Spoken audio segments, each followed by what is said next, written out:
in our Glendale City Council workshop.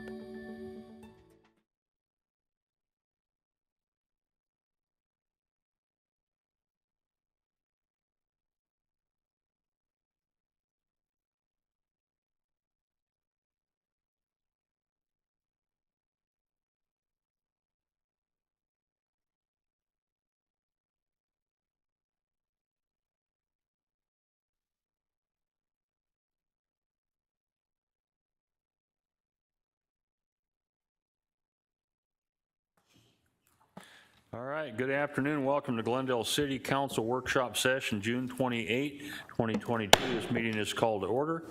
I would like the clerk to take note. Councilmember Turner had let us know that he will not be here today. So with that said, everyone else is present. If you could make a note of that, that'd be awesome. Moving right into that, if you can introduce item number 1, please. AN 241 Northern Parkway Commerce Center annexation application for 133 acres located at the southwest corner of Northern Parkway and Dysart Road. Good afternoon, Mayor, members of the council. Here today to provide our first workshop item is Tabitha Perry, our Glendale Planning Manager. Good afternoon, Mayor and Council. Based on the annexation policy adopted in 2019, staff is seeking input and/or a consensus to proceed with the annexation before you, which is the Northern Parkway Commerce annexation.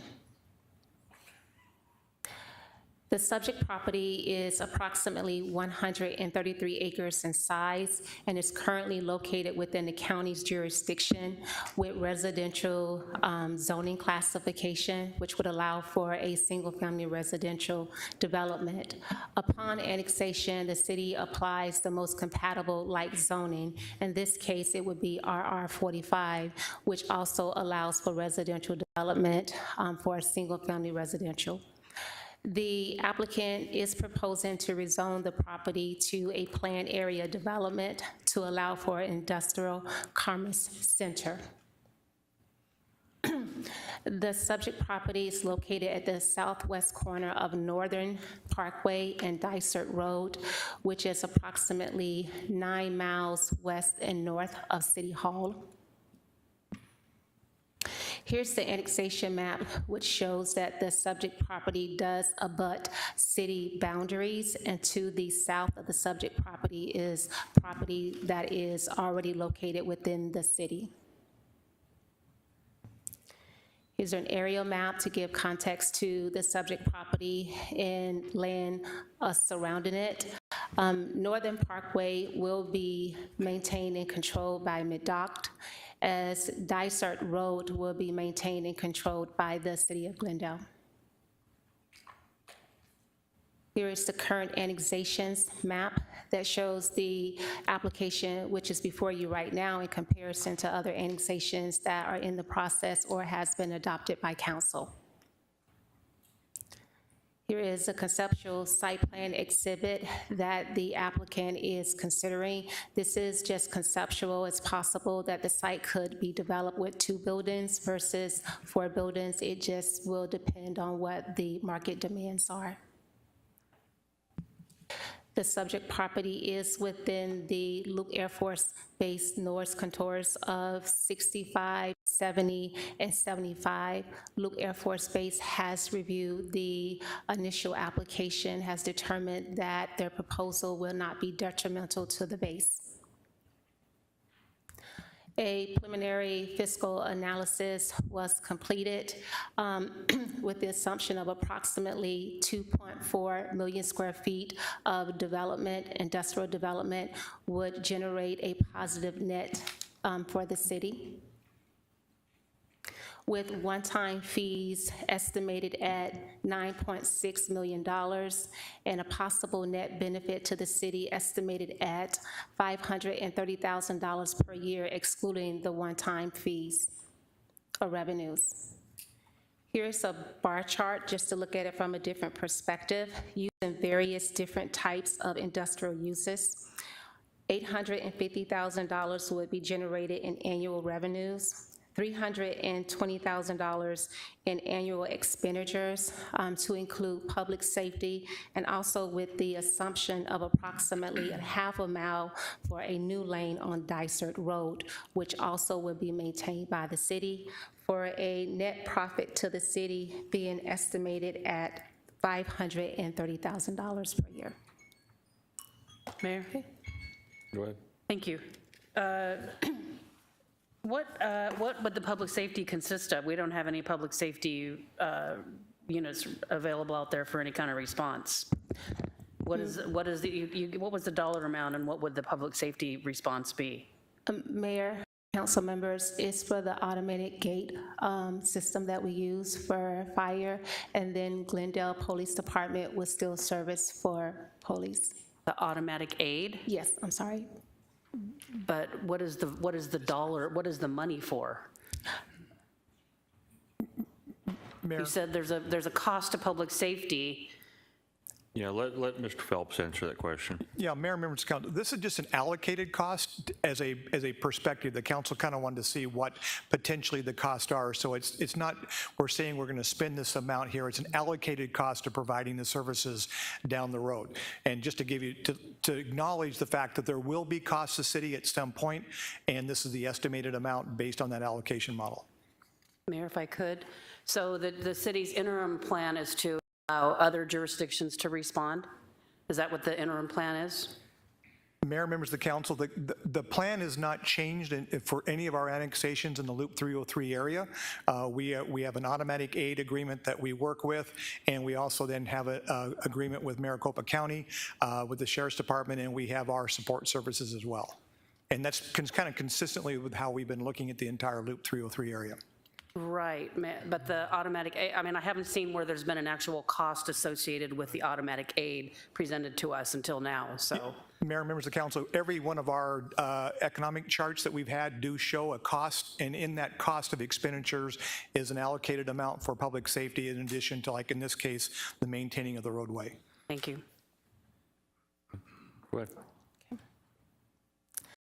Once again, staff is seeking a consensus from council. If that is given, the next steps would be a blank petition for a public hearing for citizen input, followed by the adoption of the annexation. And with that, I'll be happy to answer any questions.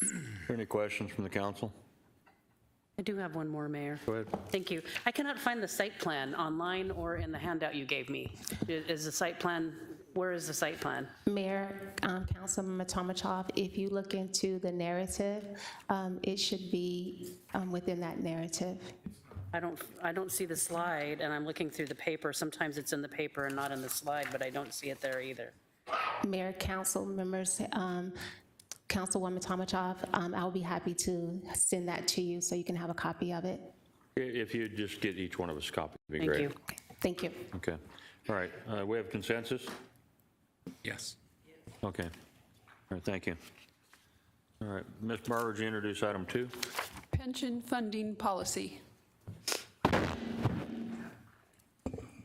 I did that. My sleeve got in the way.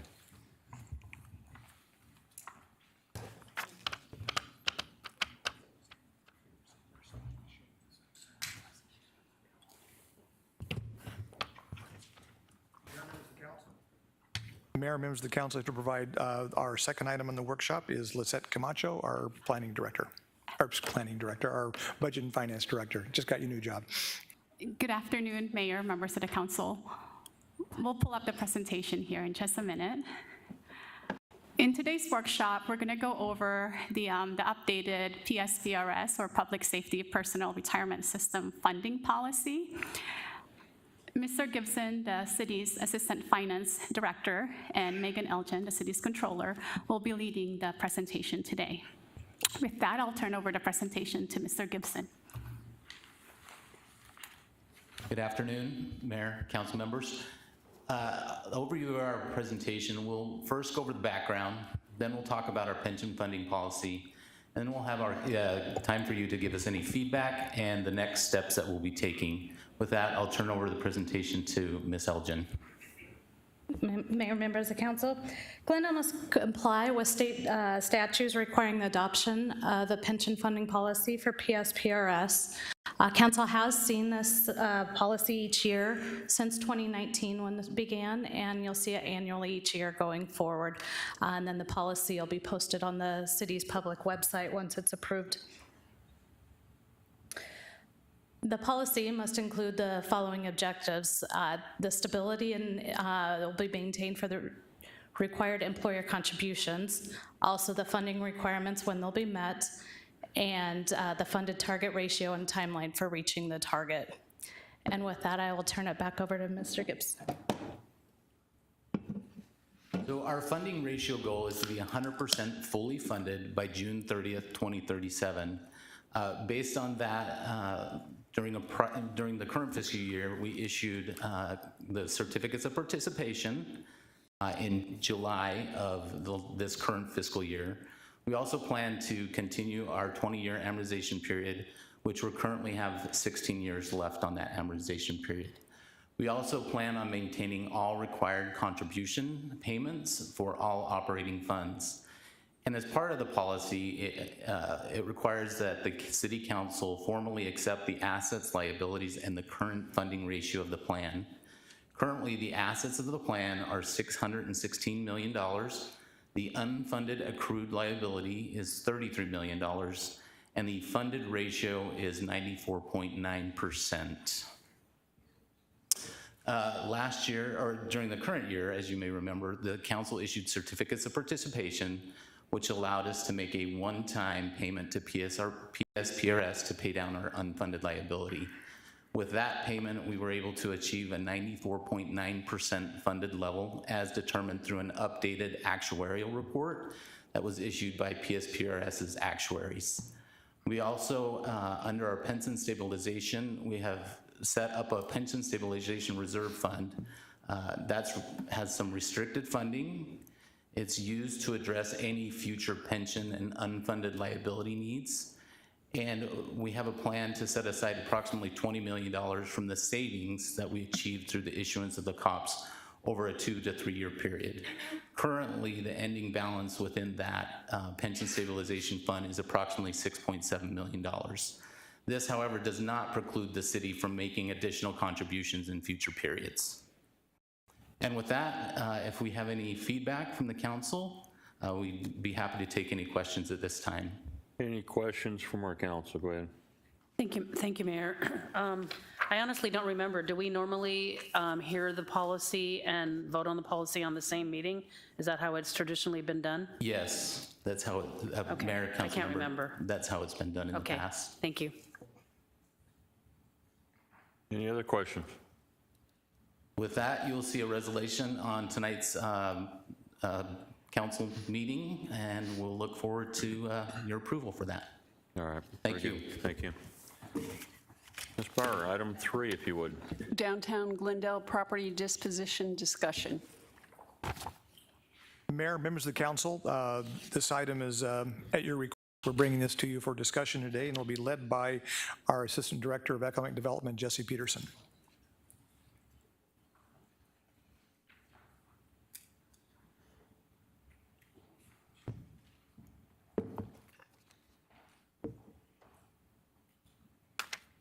Thank you, Mr. Phelps.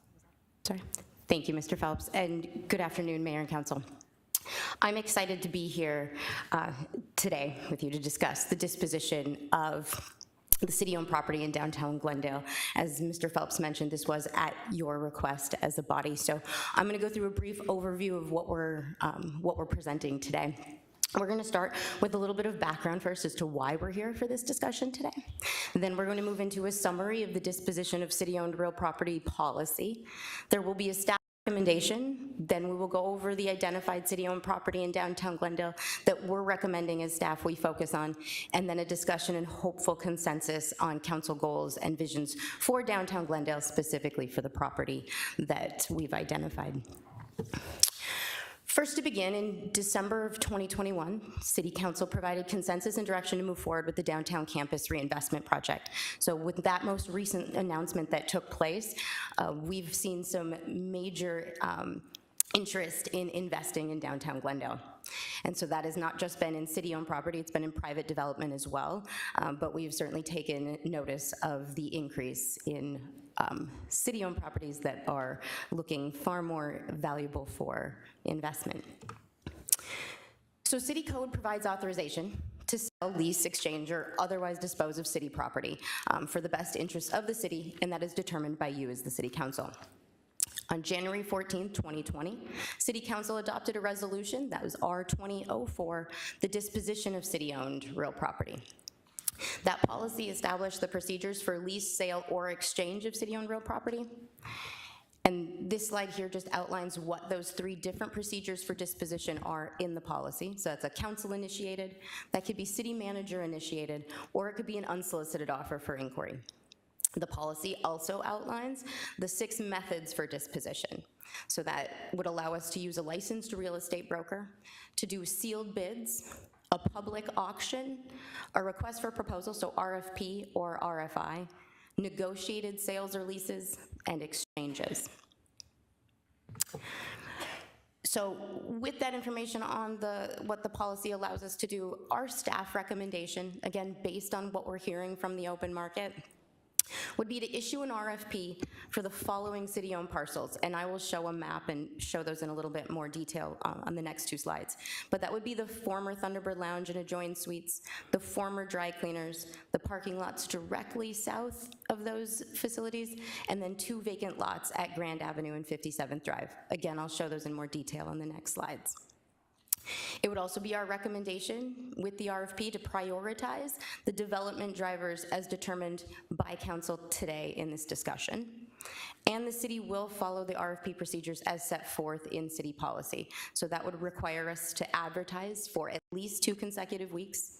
Responses to those RFPs could not be due any later than 30 days after the first advertisement.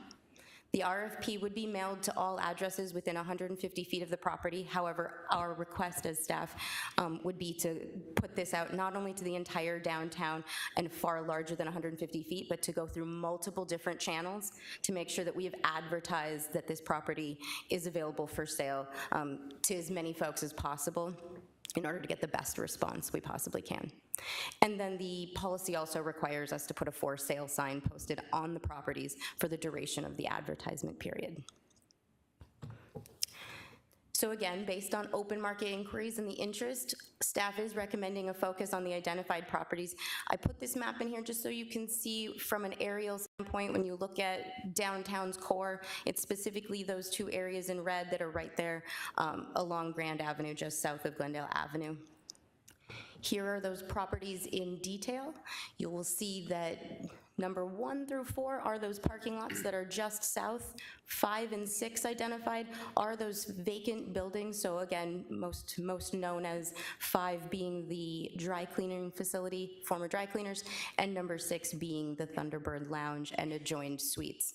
7 and 8 are 2 vacant lots that are right there when you get off of Grand Avenue onto 57th Drive and are just southeast of parcels 1 through 6. So for the purpose of today's discussion, as I mentioned in that staff recommendation, it would be our desire to place there and allow the open market to understand what the prioritized goals are from the City Council as it relates to the vision for downtown and your vision for downtown. So to start the discussion, what you see on the slide is just a list of some of the feedback that I've already received from several of you. They are not in a prioritized order at this stage, and so I'm hopeful to start the discussion here by asking the question, what uses should we prioritize when evaluating RFPs for downtown, and specifically the RFP for that identified property? So with that, I would certainly turn it over for discussion. Thank you, Jesse. I have one question before we open it up to the council members. Absolutely. The area in question here that you have outlined, numbers 1 through 6, for the goals and vision that the council has provided here in the report here, to achieve those, any one of those, do those areas have to be rezoned, or are they zoned for it? And then talk a little bit about the entertainment district and how that plays in our goals. Certainly, Vice Mayor, that's a great question. In general, when I look at that list that's up there, and not to overstep my lane relative to planning and zoning, but with the Centerline Overlay District, speaking generally, most of those uses would be allowed, and that property lands within the overlay district. We would want to discuss relative to residential, specifically multifamily or otherwise, and then height restrictions when we start talking about hotels and things like that, that there are still requirements, again, for height and density, but in general, those uses are what are encouraged in the Centerline Overlay District specifically. And then I think the question also about the entertainment district. The entertainment district is what allows us, or allows you as a governing body to recommend liquor licenses that might land within a particular amount of feet from, say, a church or otherwise. There is a church currently just north of this building, and that would allow, again, for a liquor license of particular series to be allowed at that space. Thank you. Yep. Thank you, Mayor. One thing I noticed, and I don't think we've ever talked about this much, is, I mean, downtown, most downtowns that I've been in have been, robust, the ones that have been redeveloped and have really been successful, have quite a bit of retail and gift as part of the experience. And I don't see that much here, and I know we have that already to a certain degree. Do we anticipate that just happening on its own? Because retailers, when there's an opportunity, they're going to go open up a store where there's going to be good business? Or is it something we need to also add to our priority list? Yeah, Mayor, Councilmember Melner, it's a great question. We've been discussing this, I think, for quite some time, the changing market, that retail on its own and standalone isn't necessarily thriving at this stage, brick and mortar in particular. If it's experiential and it has a reason, or it's a destination, we see retail do far better, or when it's coupled with a reason for someone to come to an area. So when you see those downtowns that see thriving retail, it is more often because there was an experience that was taking place that brought patronage to that area, and then they have places to also get retail goods. And so we don't see retail as a driver per se. It's why you don't necessarily see it here. The items you see on the list are generally those that would drive people to an area that allows people to then take advantage of the retail opportunities that are there. All right, thank you. Mayor, Go ahead. if I could just add to that, to what Jesse said. So I think that the thought being here, we can easily do retail at these sites. They're pretty well situated for that. What we wanted to know was, if when we're evaluating an RFP, would the council prefer us to maybe weight heavier? If let's say we have one that wants to do a gift shop, as Councilmember Malnar referenced, but somebody else wants to do a restaurant, and somebody else wants to convert it, say, into multifamily housing. When we go to score those, how do we treat those applications? Do we treat them exactly the same and only look at price, or does the council say, we want to build out an entertainment district, so we would have a preference for this kind of use? So we're not excluding the ability to do retail and those kinds of things. It's really try to design that in a optimum situation. If the council had a perfect situation, what would that look like, the type of use? We can then gear our RFP and our scoring process to favor those kinds of applications if we get multiple responses, which we're hoping to do. Yeah, Mr. Phelps, I'll take a stab at my opinion. I think it's the chicken or the egg, because if you have a hotel, then you have built-in crowd that could feed the other businesses. If you have a butcher shop, people may stop for the butcher shop and may walk next door to a bakery. It's, I don't know how you weigh them. Ideally, you want to get the people there first, and then you want to give them a reason to stay there. In a perfect world, market-driven, everybody would want to do it all at the same time, and we wouldn't have to worry about it, but it hasn't been a perfect world for us. I don't know how to answer that question. I mean, obviously, if people were living there, I think would be the benefit that probably would pay the most dividends initially. But if you had a hotel that, even a small one, if it had 20, 30 rooms to it, that's certainly going to help downtown. But again, if you have a place where people want to go to a nice restaurant and they want to linger in the area, that certainly makes a big difference too. That's a very difficult method that you're trying to accomplish. I don't know how you do that. I think they're all equally important. But I think you got to have the people there to begin with first. I don't know how you'd weigh that. Mayor, members of council, I mean, again, so let's use some of the examples that you just gave. If you say, boy, if we could attract a hotel, we think that would have the most amount of benefit to downtown, because then they would also be going and shopping. The people visiting the hotel would be visiting the shops, visiting the restaurants. You could say that in a perfect world, if we had a hotel proposal versus somebody wanting to convert the space into storefront retail, what the council could say is, we would rather have you weight more heavily the hotel in the scoring process, and then we would then try to come back with a recommendation of the hotel versus bringing back a recommendation after going through the RFP process of a retail. So I think what you could do is say, you know, on a scale, optimal world, boy, a hotel would be great. Second might be restaurant nightlife, because you're trying to build the entertainment district. Third could be storefront retail. Fourth could be insurance service shop retail, because you might get some people who want to put in a, you know, more of a service industry type of position.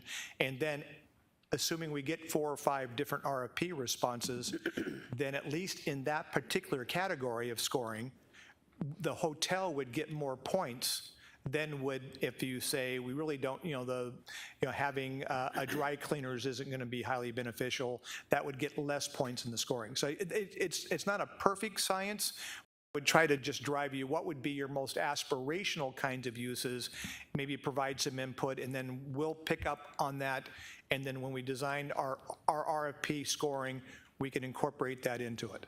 Yeah, one final question, and then I'm going to go to Councilmember Clark. How do you do that? And this whole discussion is based on city-owned properties in downtown Glendale. But at the same time, there are other properties available that the city doesn't own that we certainly want to do everything we can to encourage more retail. So I don't know how we incorporate both at the same time. We've got a lot of space available that could certainly be utilized. Yeah, Mayor, members of council, I think this is specific to our recommendation to go out to an RFP on these parcels so that we do control those, and so we can score that. Now, a broader question, through incentives, in theory, we could say, let's say somebody wants to come in and redevelop a building, and the council, because it's a use the council is really interested in, we could say waive permit fees as an example, or we could find ways to help them with maybe facade treatment or whatever. So we do have ability to impact private ownership land to align with your vision. This really is specific to the parcels that we're recommending that we go forward with having a disposition.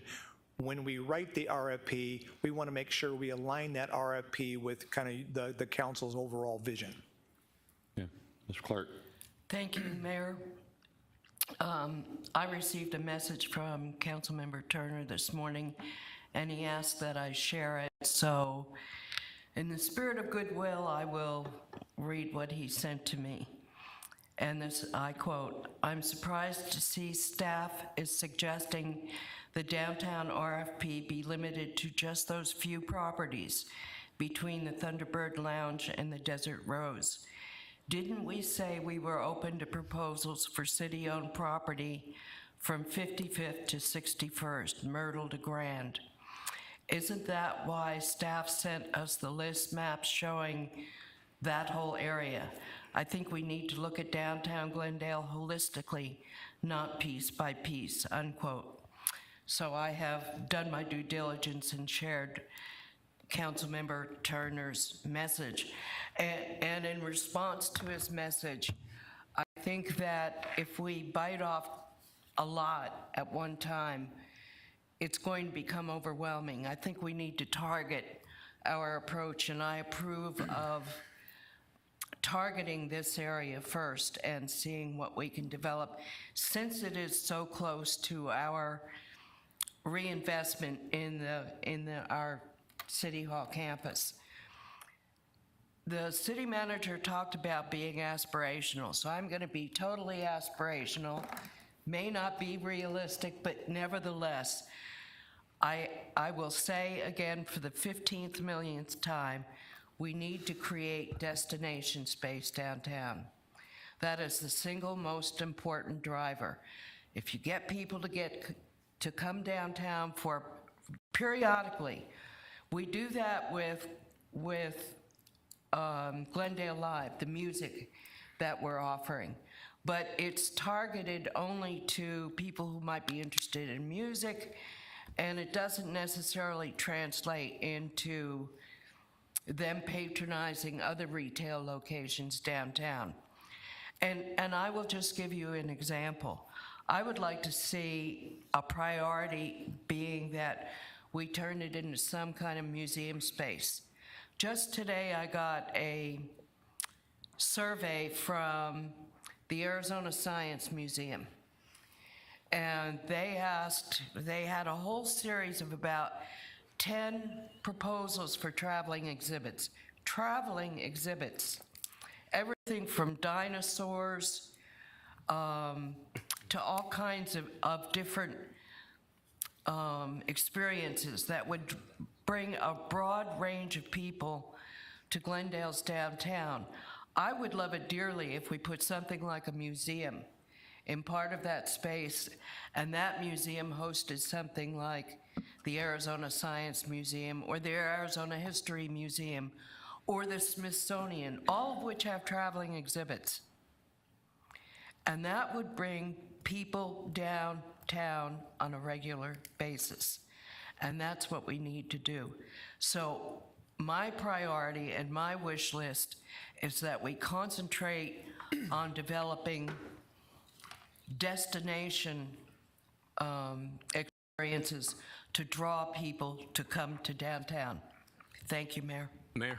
Yeah, hold on.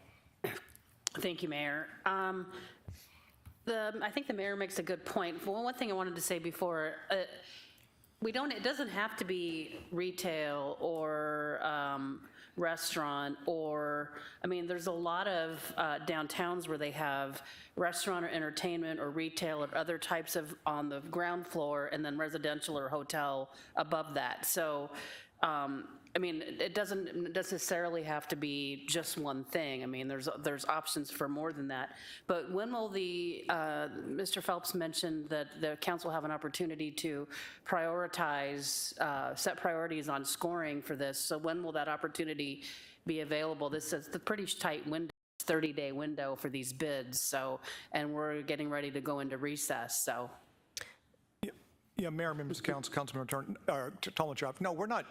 What we're trying to do is get feedback today. We will then come back, propose the RFP, bring it back to the council, and then when it aligns with what that's consistent with what the council wants, then we'll issue the RFP. Okay. So this is designed to help us with it. Remember, you could just put a for sale sign up, and if your criteria is we'll sell it to whomever and whenever for the highest price, that is one approach. What we heard from the council earlier was we want to be a little bit more intentional with how we use city space so that whoever does acquire the city space, they're putting something in that aligns with your vision. That's why we're doing the RFP. But in the RFP, we're required to spell out how we're going to score it. We can't make it so arbitrary that we can just pick whoever we want because there would be a fairness issue to all the respondents. So what you try to do in an RFP is you give them an indication that this is what we're going to prioritize when we look at it. You could prioritize destination. We want it to be a destination, keep it relatively broad. You could be very specific and call out a museum would be what we're looking to do. But what we want to do is give Jessie and her team, as we work with procurement to put the RFP together, that we structure it such that it will get you the outcome that you're looking for. Otherwise, we can just put a for sale sign up and just sell it, right? But I don't think that's what I've heard from the council. That's where you want to go with it. You want to be, you would like to find a use and a buyer that aligns with your vision for how we redevelop downtown. Mayor, may I? So that I'm a little confused because based on slide 10, it says what prioritized goals and visions should be communicated to the open market. It says staff is seeking consensus from the council on the following. What prioritized goals and visions should be communicated to the open market for proposed development in this RFP? So I was thinking that was going to be today, but you're saying that's going to be at a later date. Mayor, Councilmember Talbot-Jeff, that's actually the discussion that staff is seeking right now. Is to, again, when we look at the list that's there on slide 9, that was just some of the feedback, but it's not prioritized. So what would help us to go and actually write the RFP now would be to understand from this body what are the priorities now that you would like us to put in an RFP that goes out to the open market. As Mr. Phelps mentioned, are we looking to be broad and say things that are a destination? Are we looking for the open market to read that RFP and say the city is acknowledging they want something that's developed that's a destination? Or are we looking for residential? Are we looking for mixed use? Are we looking for a hotel? What are those priorities? Because that allows us in an RFP to be able to score those things that are priorities to get us to our end goal higher, or, you know, what are those uses that really meet that vision? So that is the discussion today. Yeah, which was what the idea was, for everybody to turn in a list of what they wanted to help with that, but I understand a lot of people didn't do that. Who's next? I hear, Mayor. Go ahead. Thank you, Mayor. Precisely what I was just going to say. This is the opportunity. If you don't see something under the goals and vision, add them. We don't have an RFP yet, so if you want to add them. We talked about destination. I absolutely agree, is why I believe that the cafe lighting that we're going to have on Thursday is somewhat a destination. But you can't have a destination if you have nowhere to come and dine, to go to a nightclub and dance. And if you don't have any of those things, then we're not going to retain you. And I want to retain you in downtown when you come and visit that museum. So I think that, yeah, it's there. Art galleries and museum is there. So I think we need both. And then to the comments from one of our council members on whether or not we should go more abroad than just the properties that we're talking about. Yeah, to some extent I agree. But this is a strategic RFP plan that we want our team to put together. This is a hot spot in the city, and we know we've got some activity. This is a strategic plan. If you go too abroad, we're not becoming strategic anymore. And so I want us to continue on the plan that you have in front of us. We can refine it. We can add what we want to add to it. Now's the opportunity. But as far as I'm concerned, this is strategic. I ain't going abroad right now. If we can get an RFP that designs that section of downtown, I can only imagine what we're going to do strategically in other places. So this is the time to be strategic, and I agree with it. Mayor? Go ahead. Thank you. So, Ms. Peterson, are you looking for basically for us to say, I mean, I guess I'm kind of confused on really how are we supposed to convey this, say, destination, okay, I mean, any of these can be considered a destination depending on what your intent is to, you know, do you need to go to the pharmacy, do you need to go to the grocery store, but are you wanting to know, do we prioritize restaurants, pubs, bars, breweries, nightclubs, that type of thing as like the highest priority? Is that the kind of information you want to get from us now? I get the destination thing, but I got the idea you're looking for a little bit more refined response from us. Yeah, Mayor, Councilmember Talmadge, I think the more refined we are relative to what we share with the open market and RFP is going to help them gauge. Now, I'll be honest, just from the economic development standpoint, the open market dictates. And so if we acknowledge that a hotel is what we want as a city for our vision, and we suggested this is where we want a hotel, if a hotel isn't feasible there, you're not going to get an RFP response that says a hotel is feasible there, right? That's going to be the case. But I think what we're trying to do here is use this opportunity to say, when you look at those particular parcels in area of downtown, from a vision standpoint in downtown Glendale, what do you as an elected body want to see there? And that's what we're interested in then in prioritizing in the RFP. So if you want to bring it right down to uses, you know, density of residential, do you want to see hotels? Do you want to see restaurants? Do you want to see, you know, breweries? We're able to put that into the RFP and just acknowledge that that's what we would be seeking for this area, and that would get scored higher. You very well may still get a response of somebody who wants to put a museum there, even if you didn't prioritize it, if they believe that's feasible. If the open market doesn't see that as feasible, you're not going to get somebody suggesting they want to purchase the property and build a museum there. We know that to be the case. A train-themed museum would be ideal there because of the train noise. It's pretty noisy right there. Are you done? Yeah. Go ahead. Thank you, Mayor. What I've gotten from our discussion here today is that there are a lot of opportunities, a lot of different ways to create a destination, and I think that there's been a lot thrown out here that some believe that there are some that there will be a better focus of bringing that in than others. And I'm going to be honest, I'm not the expert in this area. I don't know that I can tell you, oh, you should do this item or that item. It's going to be the destination. I think there were some great ideas here. But I'm going to have to say, you've kind of told us what they are, and I think you're saying, now tell us what our priorities are. I'm sorry, but I don't think I'm the expert on telling you what is going to create the best destination for downtown Glendale. Some ideas, perhaps, that, you know, some of the ideas of a museum, for example, I like that idea. I think that'd be awesome. If that is, if we talk about it, and I don't know that I'm the person that should say that, though. I think you said it very clearly. The market dictates that in a lot of directions, or a lot of different ways. So I'm very much in favor of creating a destination for downtown, and I think that's the theme here, create a destination. But I'm sorry, but I don't think I can tell you that a restaurant or a pub or a boutique hotel is going to be the best item to focus on. Mayor. I think I need some information from you. If you want me to vote on this and say, hey, this is the one I want to go with, I'm going to need some statistics that this is what Chandler used, or this is what, you know, Mesa used, or this is what some other city used to create their downtown. I don't know that I've got that.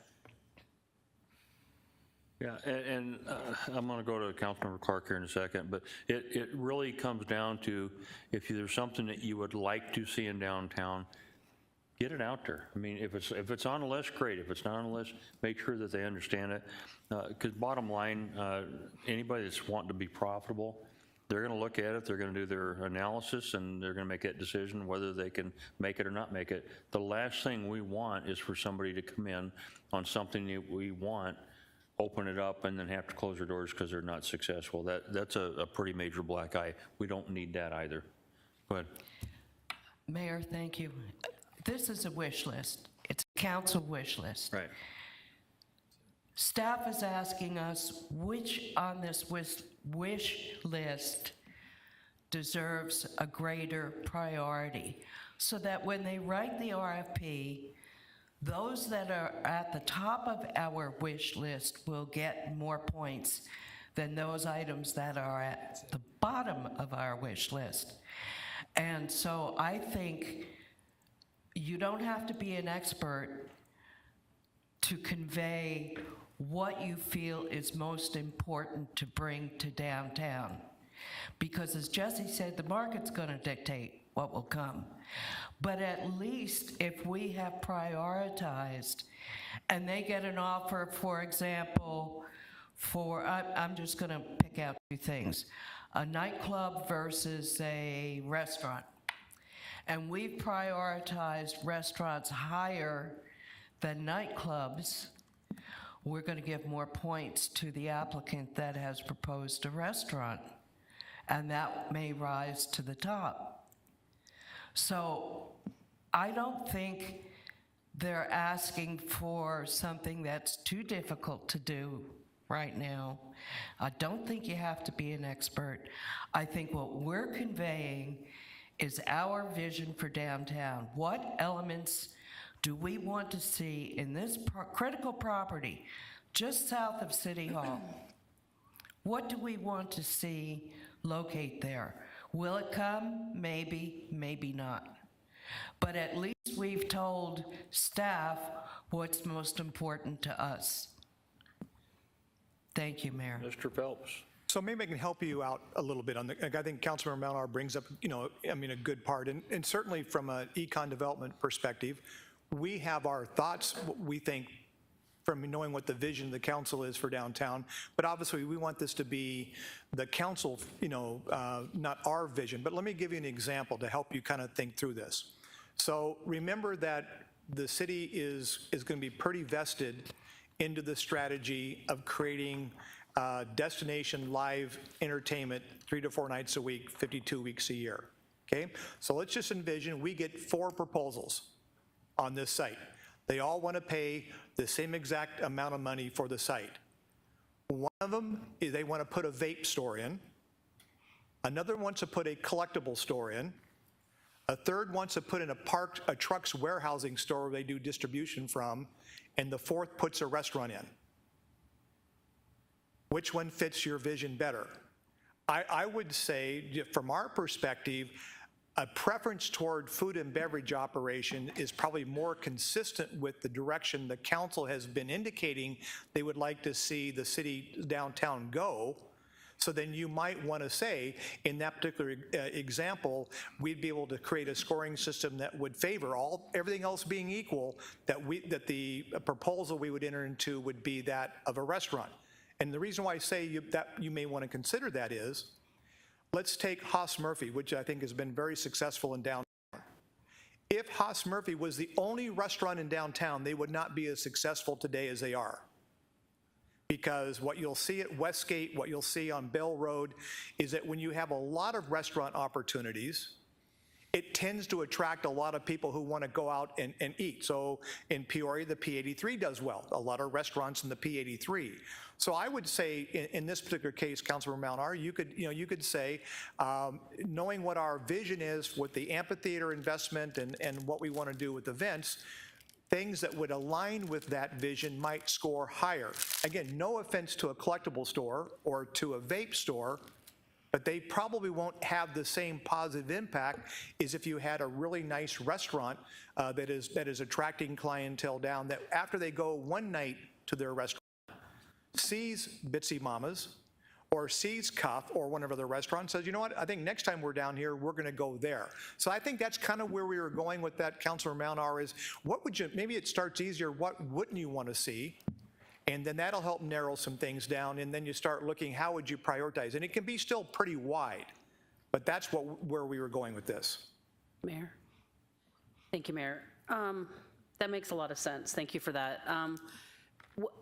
Where will we see the RFPs, or will we just see the one that has scored the highest, or how will the results of this endeavor be communicated to the council? So, Mayor, members of the council, so again, the RFP process, you want to spell out as much specificity as you can. We will score it, and then we will bring a recommendation, but that doesn't preclude the council from looking at the scoring of the other RFPs. So what we want to do is to have your fingerprints on the RFP before it goes out to make sure it aligns, because that's where half of the battle is won at, is how do you structure the RFP to favor the outcome that you're shooting for, versus at my prior example that we do it so wide open that we do get a trucks distribution store that's there, and they meet all the other qualifications, and then we're boxed into a corner of accepting that bid because we weren't specific enough in our scoring. So yeah, we see the council having a fingerprint on the RFP before it gets released.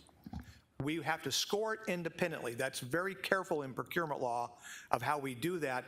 We'll bring back the top score for a recommendation, but nothing says that the council couldn't look at the others, and if you find I probably should look at Vicki because she'll probably know more about what we can and can't do. In theory, the council maybe could reject all offers or whatever, but our hands are really tied to a certain degree.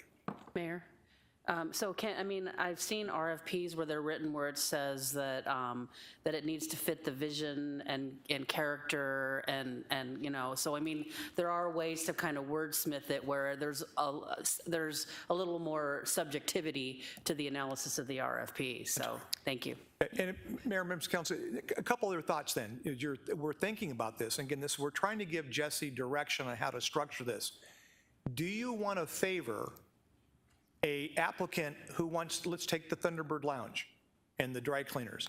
Do you want to favor a developer that redevelops and keeps the character and the scope and the massing and the size of that structure versus somebody who comes in and, say, in theory, wants to tear it down and build something that's maybe brand new, maybe really nice, but not compatible with the surrounding businesses? So it'd be, if there's within the RFP, we could say we have a preference for redevelopment versus a preference for new development.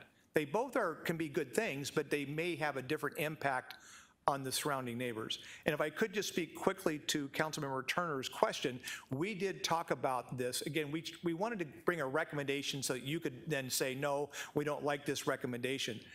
With regards to adding on additional properties, I would caution against, because remember, we're going to put a for sale sign up on these properties. What you don't want to do is flood downtown with a whole series of for sale signs, because that could be a strong indicator to the market that everybody's looking to get out. And so we kind of strategically said, why don't we start with the area here between Grand Avenue and Glendale Avenue.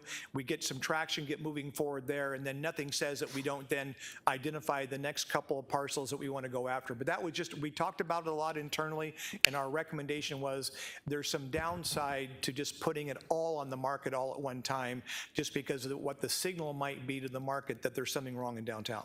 Yeah. Mr. Phelps, one of the things that you had said made me think, my hometown is actually Deadwood, South Dakota. And Deadwood's got a tremendous amount of history. And as buildings would get to the point where they couldn't repair them, the council at the time basically said, you can tear it down, but if you rebuild, it has to retain the character and pretty much the same type of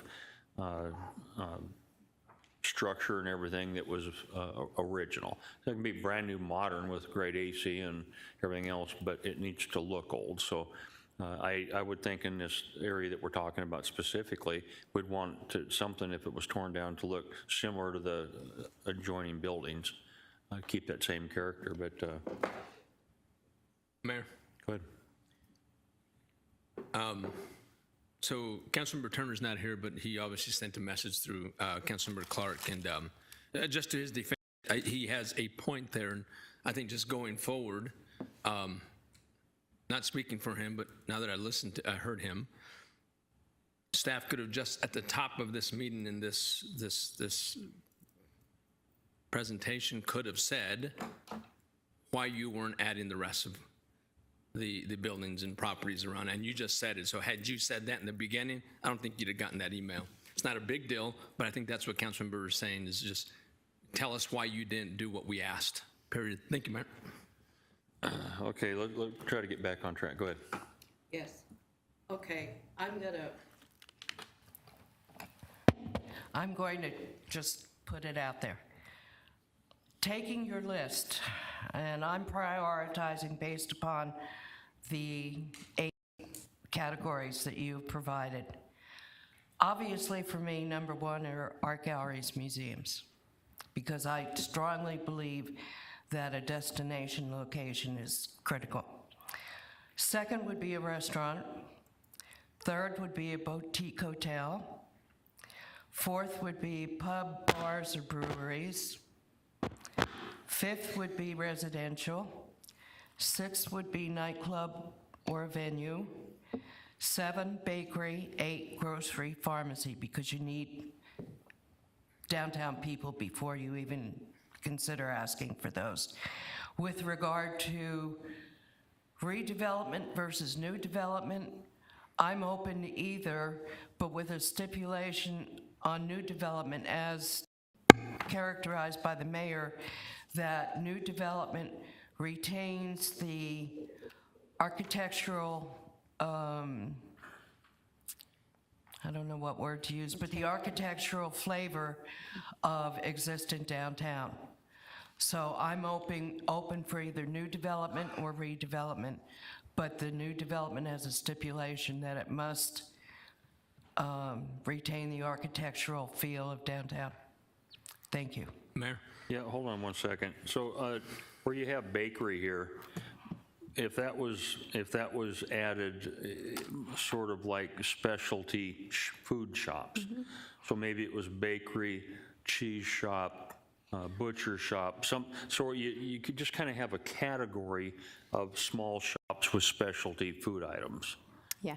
Mayor, rather than just call it bakery. Yeah, Mayor, to your point, yes, the list up there was really taking some of that feedback that I had received from this body, just of some of those things that had been mentioned, just to start this discussion, which it has, so I appreciate that. Right, and really quick story, and we're gonna go to Jamie. My wife and I were in Chicago about 5-6 years ago, downtown Chicago, stayed at a hotel. Immediately next door to the hotel was a specialty popcorn shop. Now, I know that sounds kind of strange, but they had a line of people outside the door that was nonstop.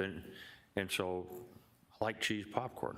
I love cheese popcorn. It was the best cheese popcorn I've ever had in my life, to the point where we bought like 6 bags to take back home with us. So again, you don't want to discount that, and it's not cheap. So again, I'd like to kind of put that bakery as maybe specialty food shops in different, yes, sir. Yeah, Mayor, so I want to highlight what Jesse said. The categories you see here are from the feedback.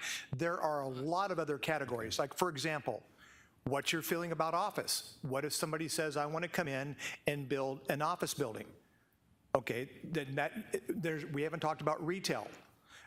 We have a, and I apologize for not remembering the name, but on the corner of 58th and Glendale, we have a tennis shoe store that really is a destination store. I guess I understand young people from throughout the valley come to buy very expensive tennis shoes there. So we haven't really talked about retail.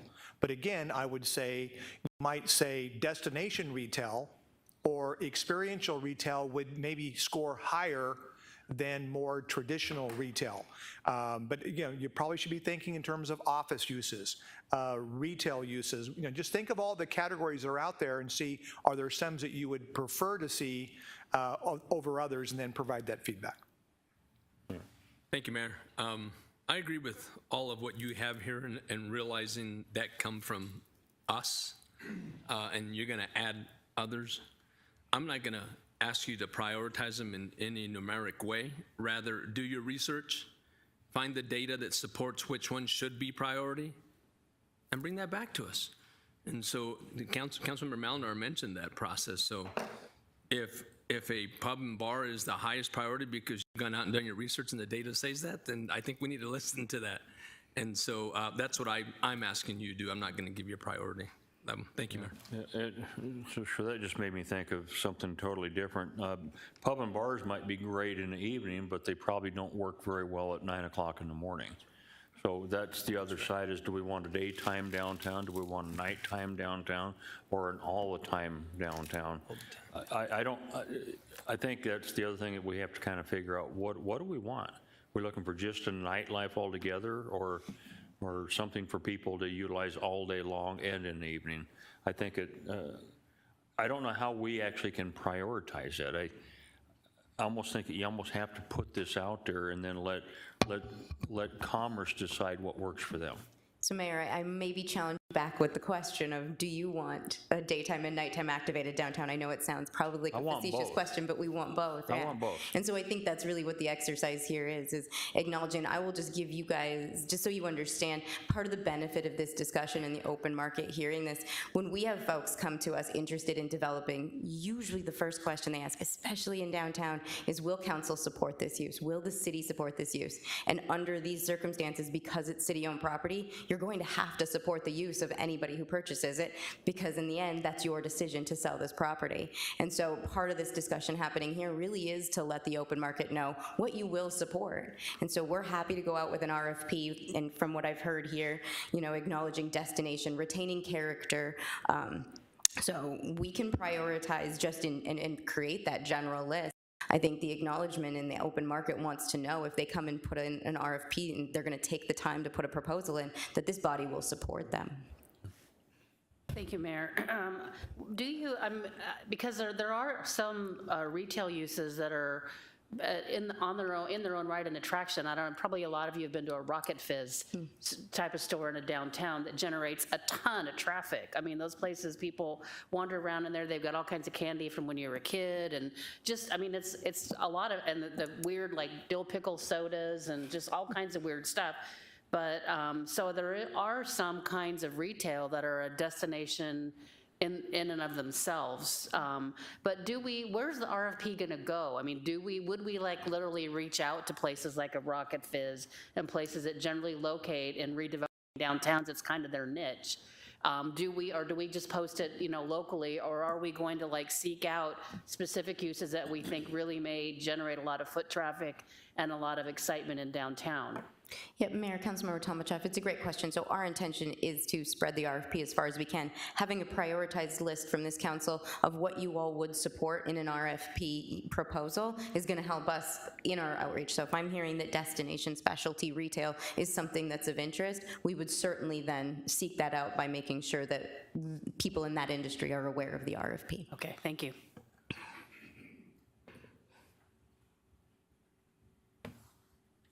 Still don't have what you want, do you? Mayor, I think at this stage with what we were seeking from a consensus of those prioritized goals, my hope would be that I've heard that, again, destination is really important. I think we all agree to that.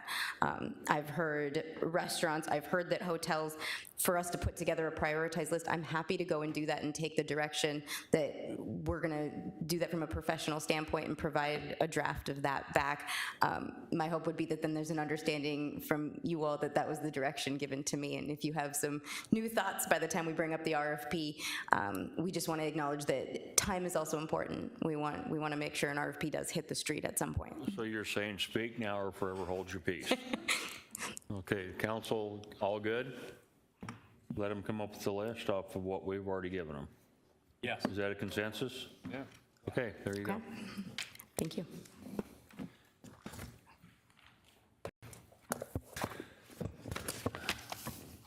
Okay. Ms. Bauer, item number 4. Fuel crisis impact on solid waste. Mayor, members of the council, here to provide staff report on this will be led by our Director of Field Ops, Michelle Watenko.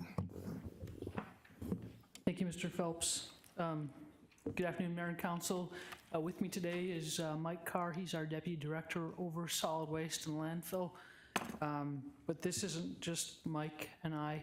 This presentation has gone through a multitude of city staff, and we wouldn't be here without the Budget and Finance Department, specifically Amy Lindsay and all her work that she's done on the different scenarios to get us to this point. So a true team effort, and I do want to acknowledge that we have been delinquent in publishing this, and so this will be published online later today. So this presentation is not yet available to the public, but it will be shortly. There's been just many changes, and we wanted to make sure that the numbers within it were correct.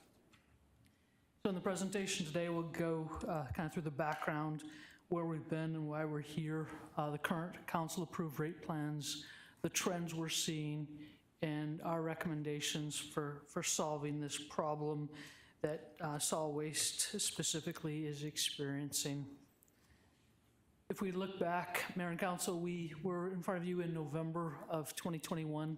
At the time, we showed you what we were doing within solid waste. We discussed residential solid waste, and we talked that it's our weekly refuse and recycle collection, it's monthly bulk trash collection, it's now monthly street sweeping, it's litter patrol, and those related services. This is what our residential rates cover.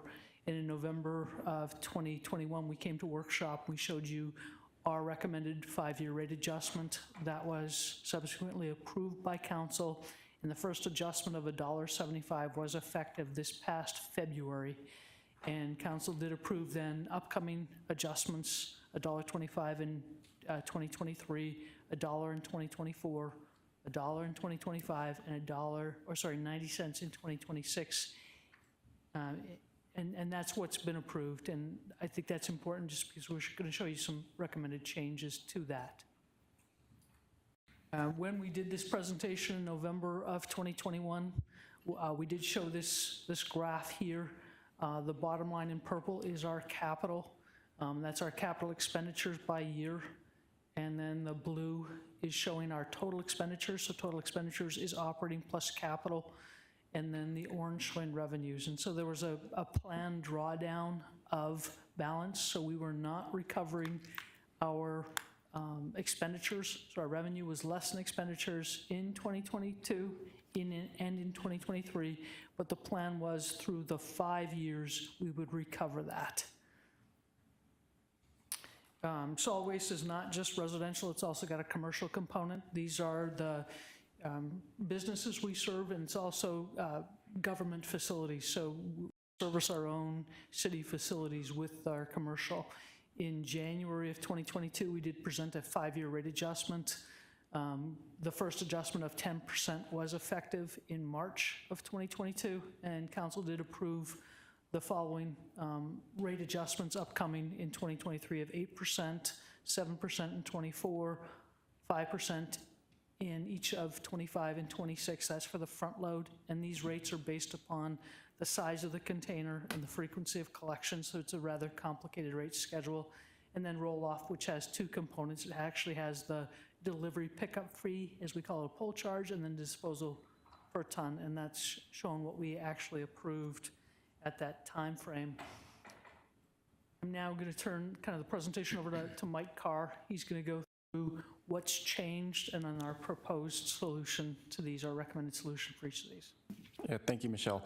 Good afternoon, Mayor and Council. Since the presentation in November of 2021, the Solid Waste Division has seen some significant and dramatic increases in some costs. So specifically, we have our fuel and insurance costs, which have dramatically increased. When the rates were discussed in November, those rates were based off of projections used on actuals. So on this graphic here, you can see that our actuals for FY20, our fuel cost was $569,948, and our FY23 forecast is $1.2 million. So you'll see a difference of $690,000 between the forecast and what our current forecast is for FY23, which is an increase of 121% for fuel. Similarly, the insurance cost in FY20, we had an actual cost of $366,000, and then we have our projected forecast of $1.3 million. So a difference of $935,728, or a 255% increase.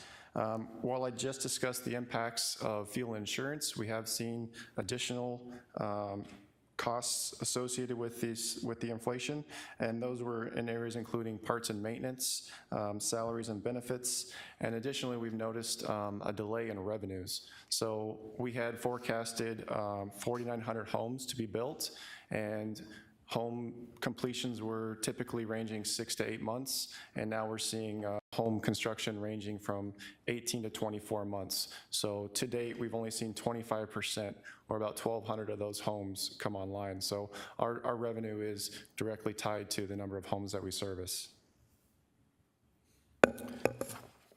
So with that, we'll dive into the fuel costs and how the cost of fuel has impacted solid waste revenue or expenditures. On this graphic, you'll see the national fuel price for gasoline, and this was from June 13th, and this is straight from AAA. They have this graphic available on their website, and you can see that we took a dramatic increase in February and March, and took a vertical climb, and from there we've continued to increase our fuel costs week over week and month over month. Let me stop you there for a second. AAA, that's gasoline? I'm sorry? That's gasoline? Yes, correct, Mayor, that's gasoline only right here. But your diesel's actually higher priced than that, and that's the biggest part of your hit, is it not? Mayor, we'll be covering the diesel okay. on the next slide. All right.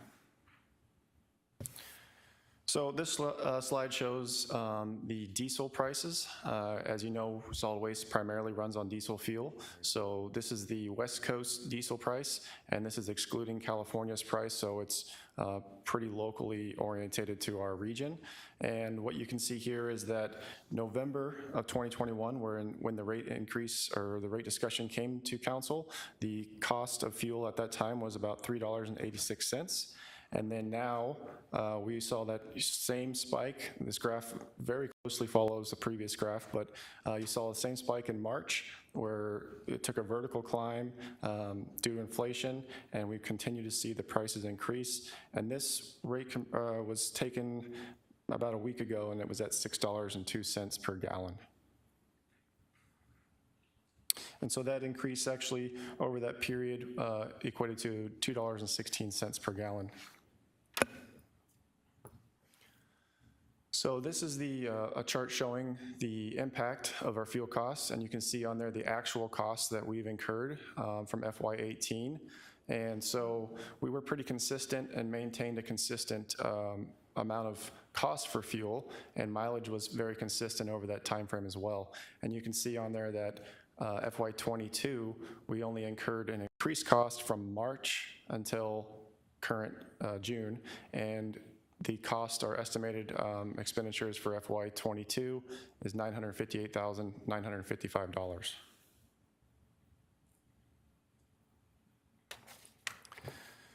So the impact of these fluctuations has resulted in uncovered funding. And as you can see on this slide, when we came to you with the presentation, our budgeted cost for FY22 was at $594,000, and our actuals are projecting, or will be closing out next week, $958,000, which is a unrecovered balance of $364,000. We are projecting, based on current market values or costs for fuel, that our next year's cost will be roughly $1.2 million. Per the budget and amount that we had came to council with in our forecast, we were forecasting about $767,000, which is a $492,000 unrecovered projection.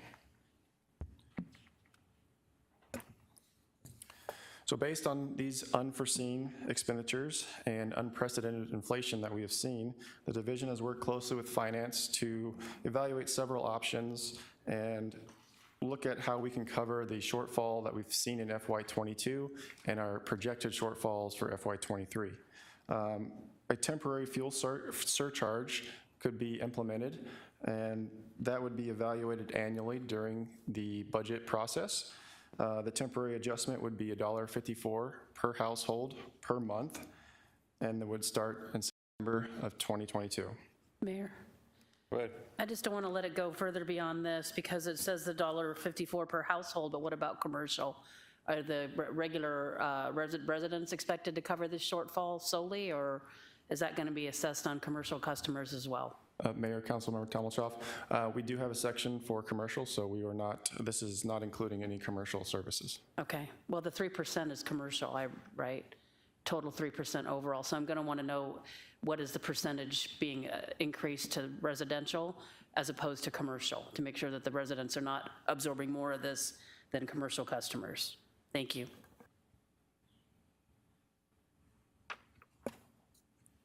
So the next item that is affecting the solid waste budget is our increased insurance costs and our risk management insurance. So this graph shows the historic cost of insurance for solid waste division, and as you can see, when the rate adjustment was brought to council, we did have notification that there was going to be an increase for FY22, so we did budget at $991,000. That was included in the forecast for the rate adjustments. Using a standard inflation, we projected FY23 to be at $1,091,000, but our actual current budget for insurance costs this year is $1.6 million. So we do have a projection of unrecovered funding of $530,000 and $699. Sorry. As you can see, like I mentioned, the forecast model matched our projected expenditures. So FY22, we had projected our $991,000. We matched those expenditures. And then our FY23, we are unrecovered $530,699. Per our forecast, in FY24, we had forecasted $1.1 million, and we're actually going to be forecasting now with the current estimates at $1.7 million, so another $557,000 of unrecovered funds. This slide shows a review of our current rates against the surrounding communities. This is the same list of communities that we brought to you in November to show you the rates and how we compared. As you can see, City of Glendale is still in the middle of the pack. This is our current rate now at $23.55, an extra container at $8.70.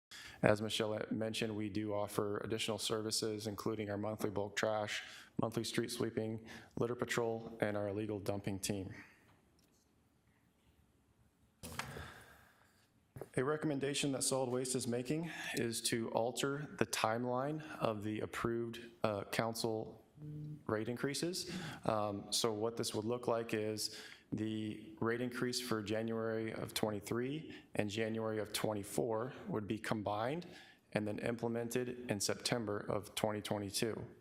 The rate increase for January of 25 would then go to January of 24, and the rate increase of 90 cents for January of 26 would go to January of 25. Doing this would mean that there would be no rate increase from September of 22 to January of 24. Mayor? Go ahead. So the proposed rate increase is essentially right around 10%? Excluding the fuel surcharge, 22.25, it's a little less than 10% of 23.55. Mayor, Councilmember Tomshoff, that's correct. Okay, thank you. This slide shows what the early implementation of the rates would look like.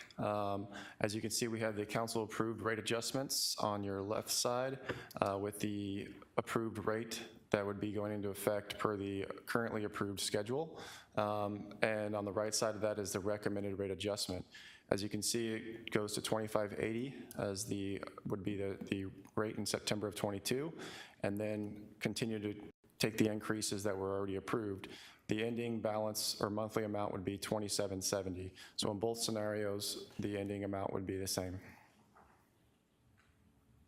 This graph shows that how the monthly implementation or monthly cost would be with the early implementation.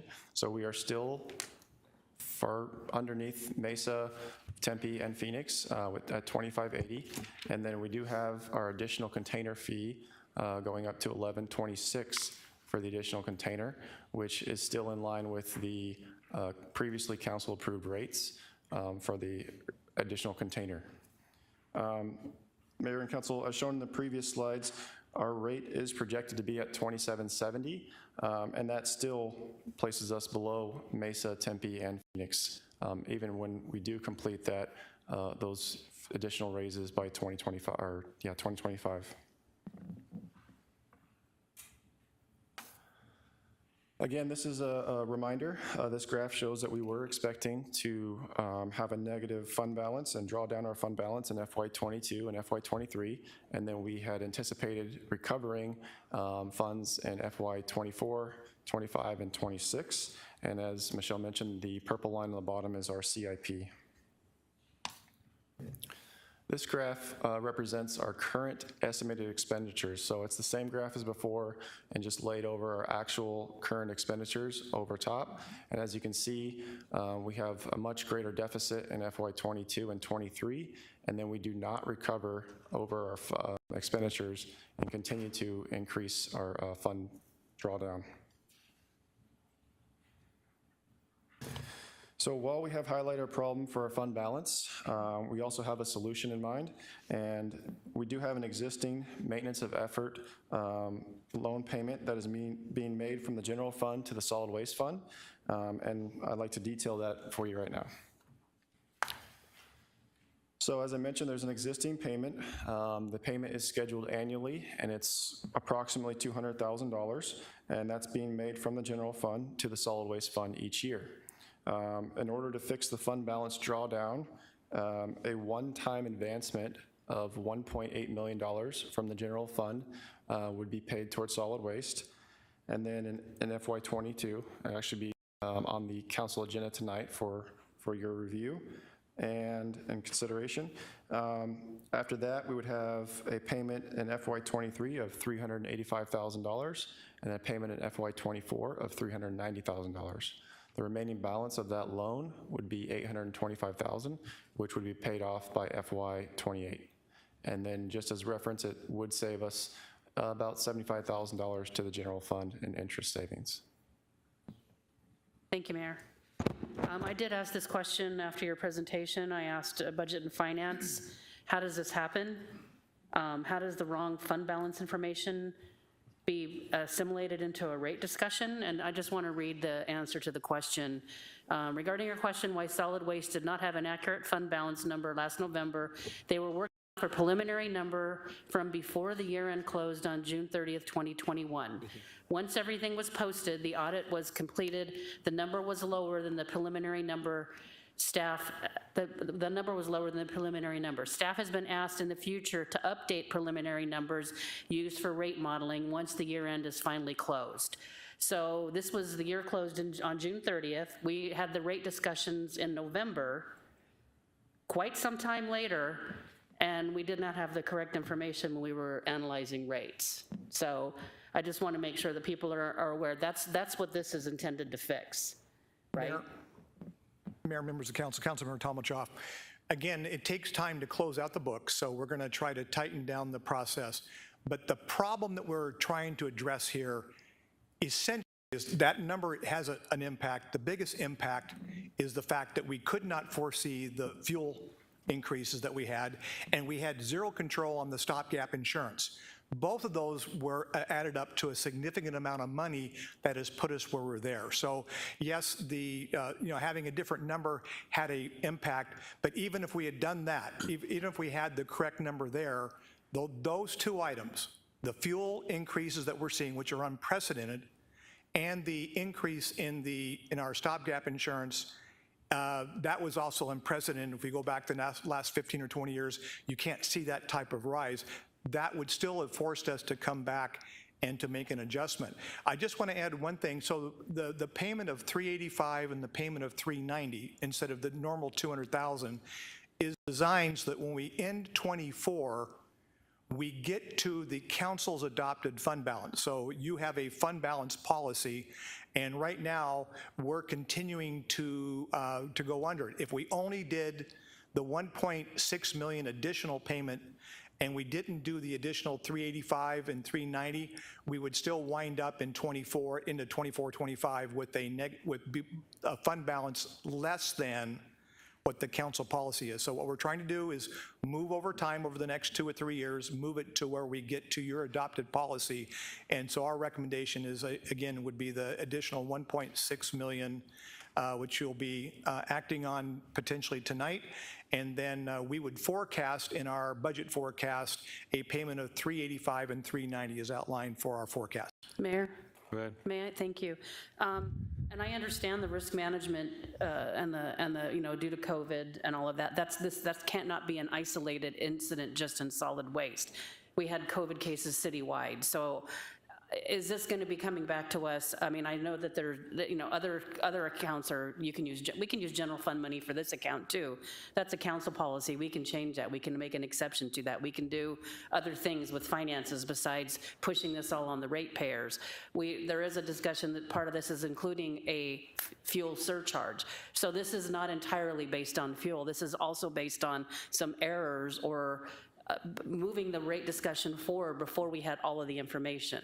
I did check with risk management and was told that the information was made available at the predictable time that it's made available every year, what the amount due would be.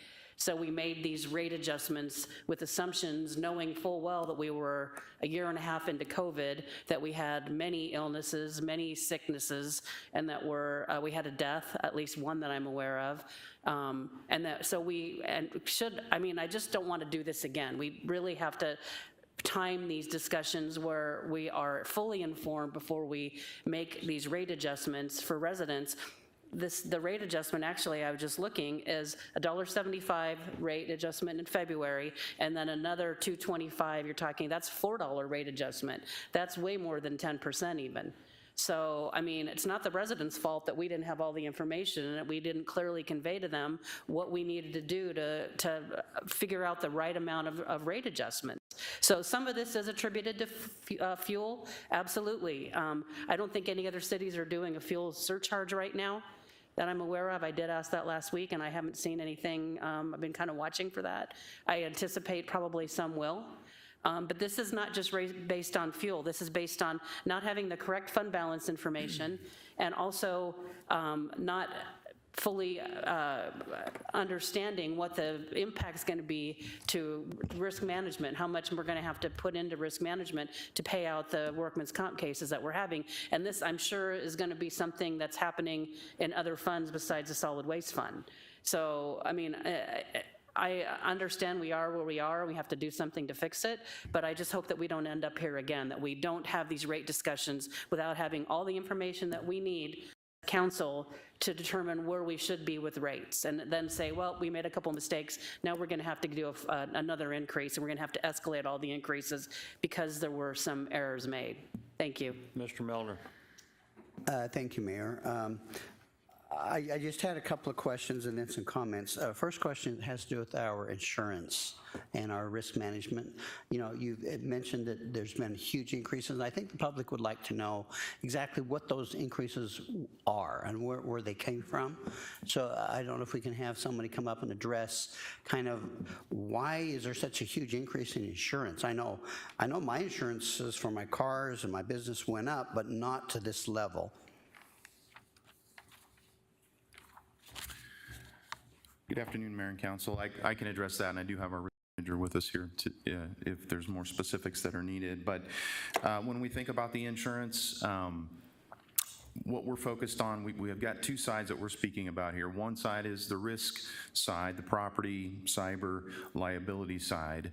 The other side is workers' compensation. So when we look at the inflation that's occurred, particularly in this situation, we look at property insurance inflation, for example, is attributed to global rise in global natural disasters, supply chain issues that we're experiencing currently, and certainly labor shortages are adding to that as well. So when we dig into our property insurance inflation, those are some key contributing factors to why it's increased as it has. If we look at the cyber side, cybersecurity is also of insurance that we have to have coverage for organizationally, and the inflation of that is attributed to an increase in ransom attacks that we're seeing, particularly in government. The premium rates have gone up. We've got to have multiple insurers for that. So that is an area that we've seen significant inflation. If we switch over to the liability is the other piece of workers' compensation, or I'm sorry, of risk management, the liability insurance. And that inflation is attributable to certainly the increased cost of litigation, the social unrest that we've been experiencing, and what we would consider nuclear verdicts that are paying out a significant amount of money, particularly for local government and government entities. So that's the liability side. So we look at risk, we look at the property, the cyber, the liability. Those are reasons why they've all increased and inflated. Then if we go over to the workers' compensation side, one of the factors that has impacted us is certainly presumptive legislation has impacted us. And we're also experiencing an unwillingness of carriers to write in our state. So to get that insurance, that secondary or that reinsurance, we are paying higher premiums. So those are some reasons why we're seeing unprecedented inflated insurance rates. All right, thank you, Mayor. If I may continue. I knew this day would come. Thank you. I think that answers my question. I recall back in the last hyperinflation that this country experienced in the late 70s and 80s, and I was in industry, and I saw what it did to companies. I worked for a large transportation company that 3 to 4 times a year increased their rates in order to survive.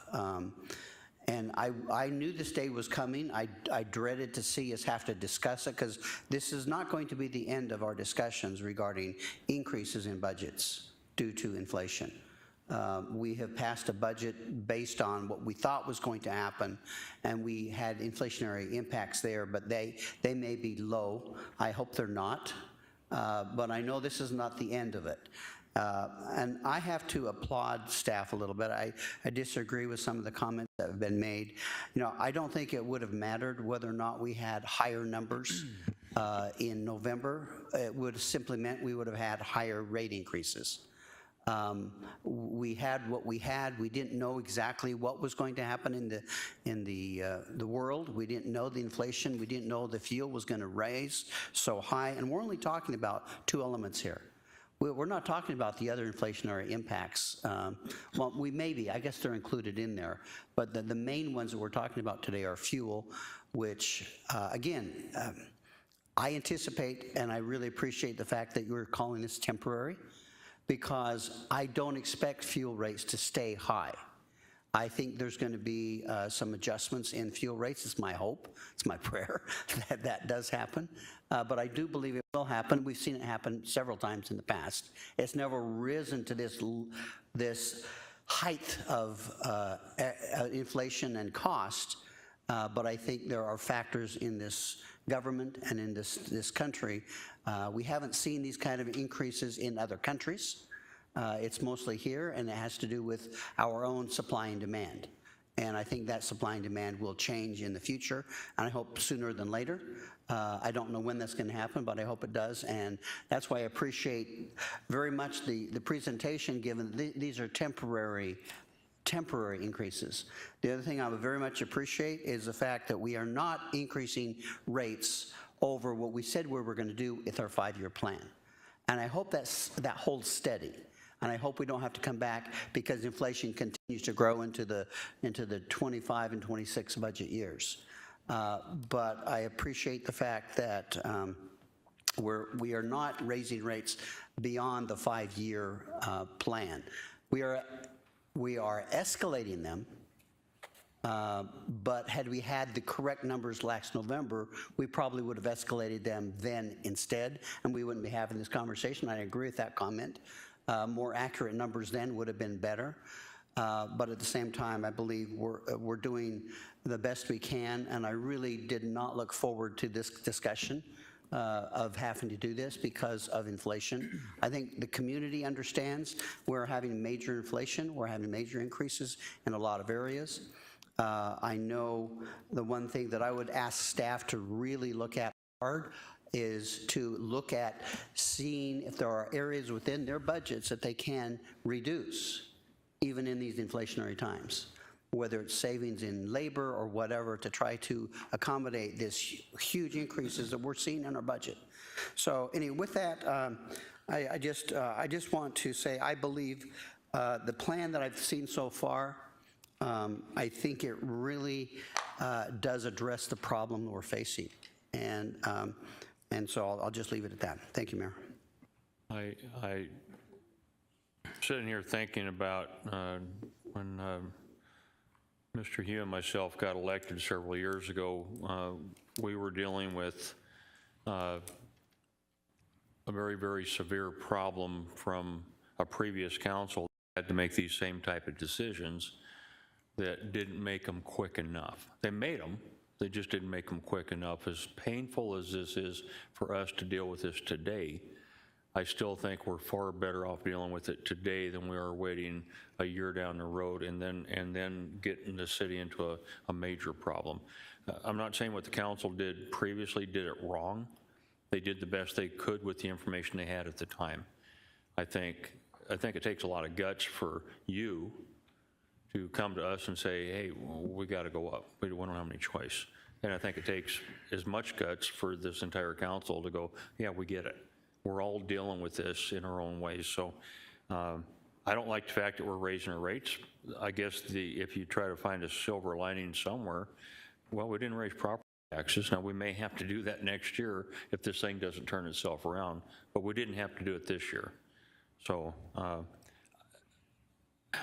I hate to use the word I support this, but I don't have any choice. I'm going to have to.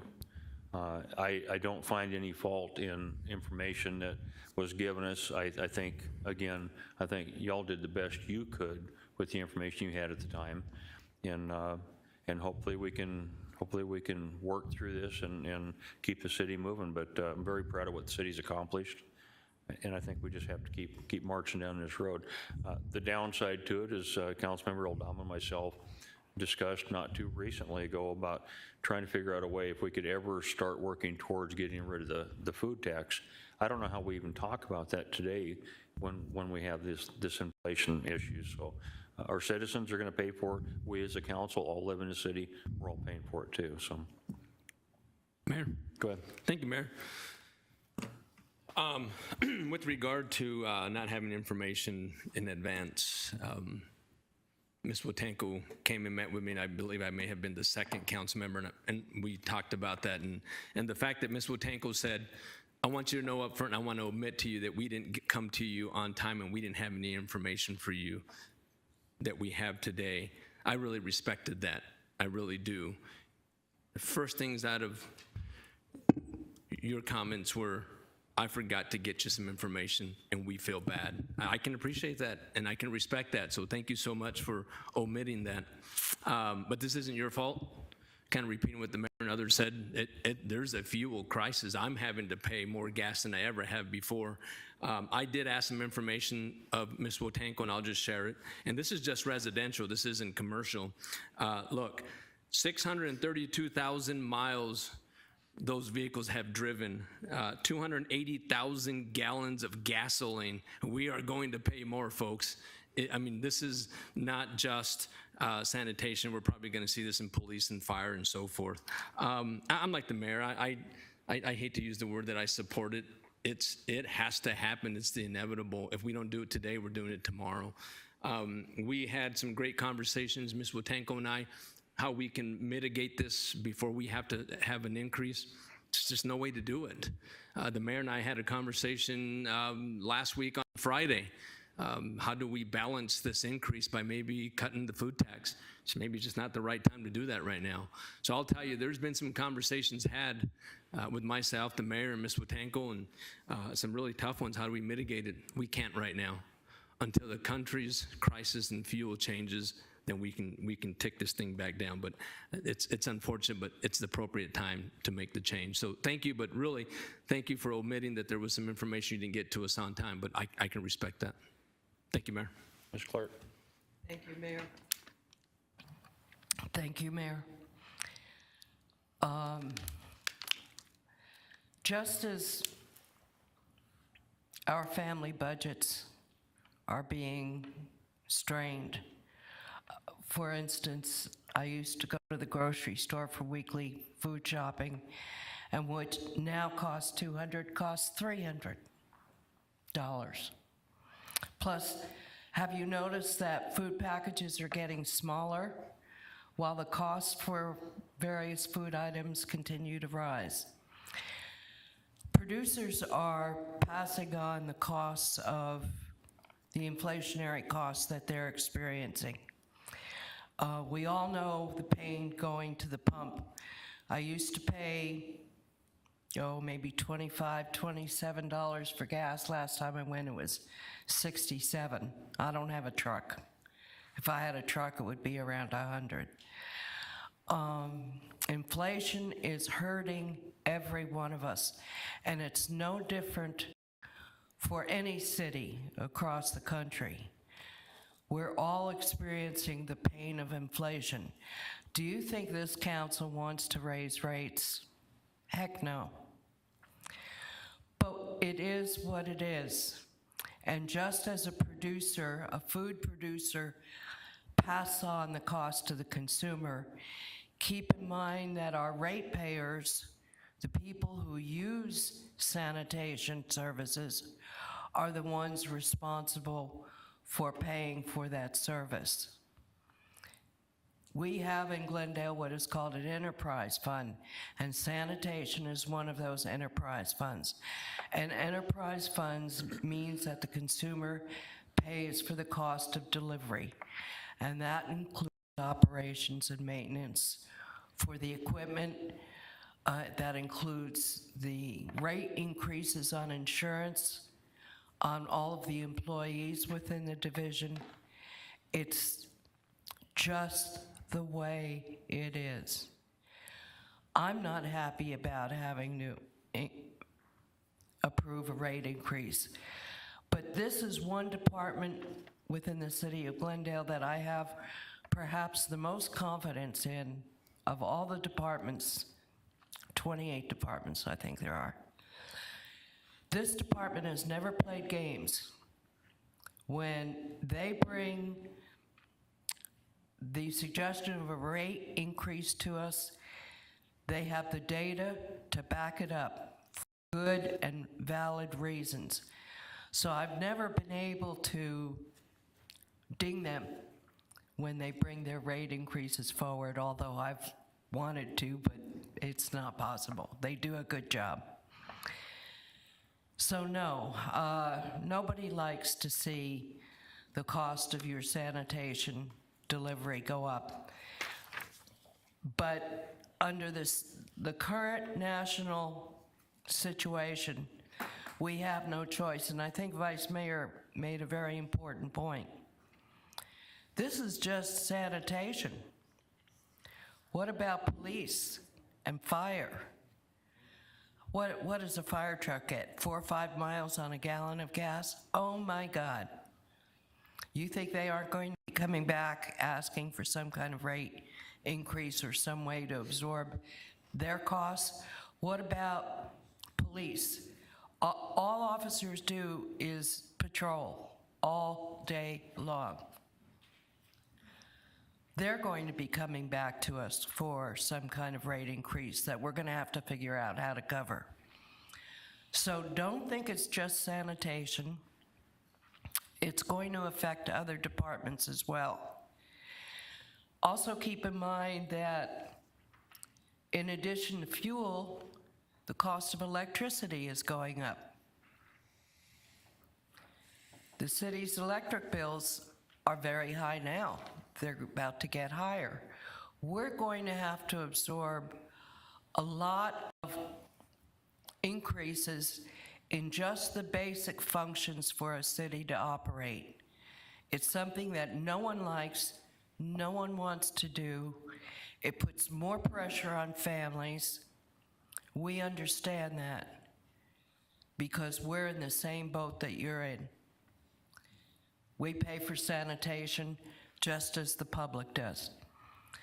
So, do I like the rate increase? No. I do consider it temporary.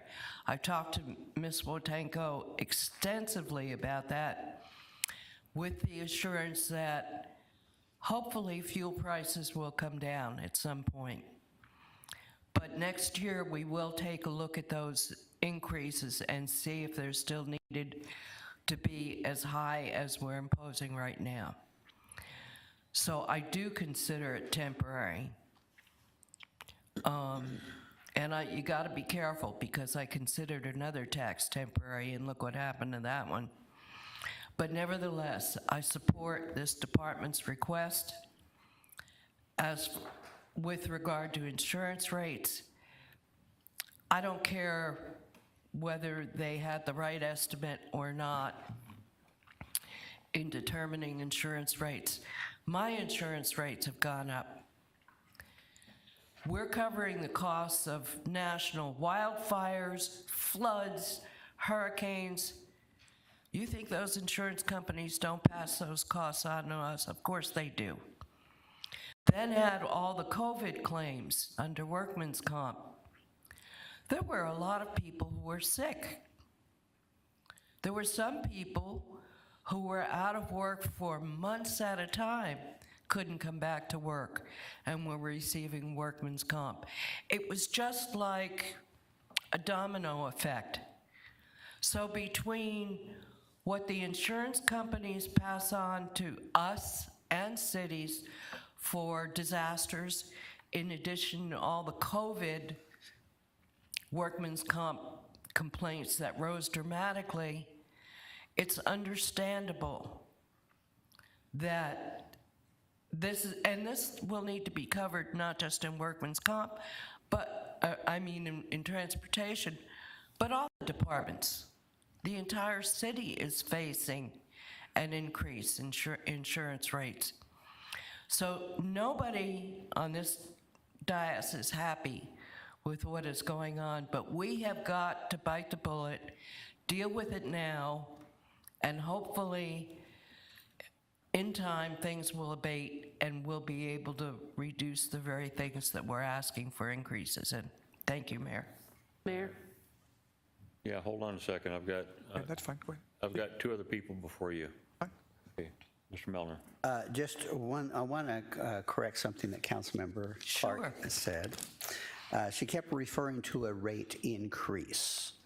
We're not increasing on residential rates. We're not increasing rates over what we had said we were going to do last November. What we're doing is escalating those to an earlier increase. In other words, instead of in '23 raising our rates to $1.25, which we'd already approved, we're going to raise them to $2.25, which includes the 2024 as well. And what this does is it gives us a temporary flush of funds to keep that account solvent, but not increasing over the 5-year plan. So we're not, I'm claiming we're not raising our residential rates over our 5-year plan, but we are increasing those rates that we had already agreed to do at a faster rate. Mayor, may I respond? Point taken. But I believe it's a word game. And the consumer, our citizens will view it as a rate increase. And I do too. Thank you. Mr. Hughes. Well, thank you, Mayor. I agree with the increases, and I know everybody's apologizing. I don't think we need to apologize. It's just a fact of what's going on in the country right now.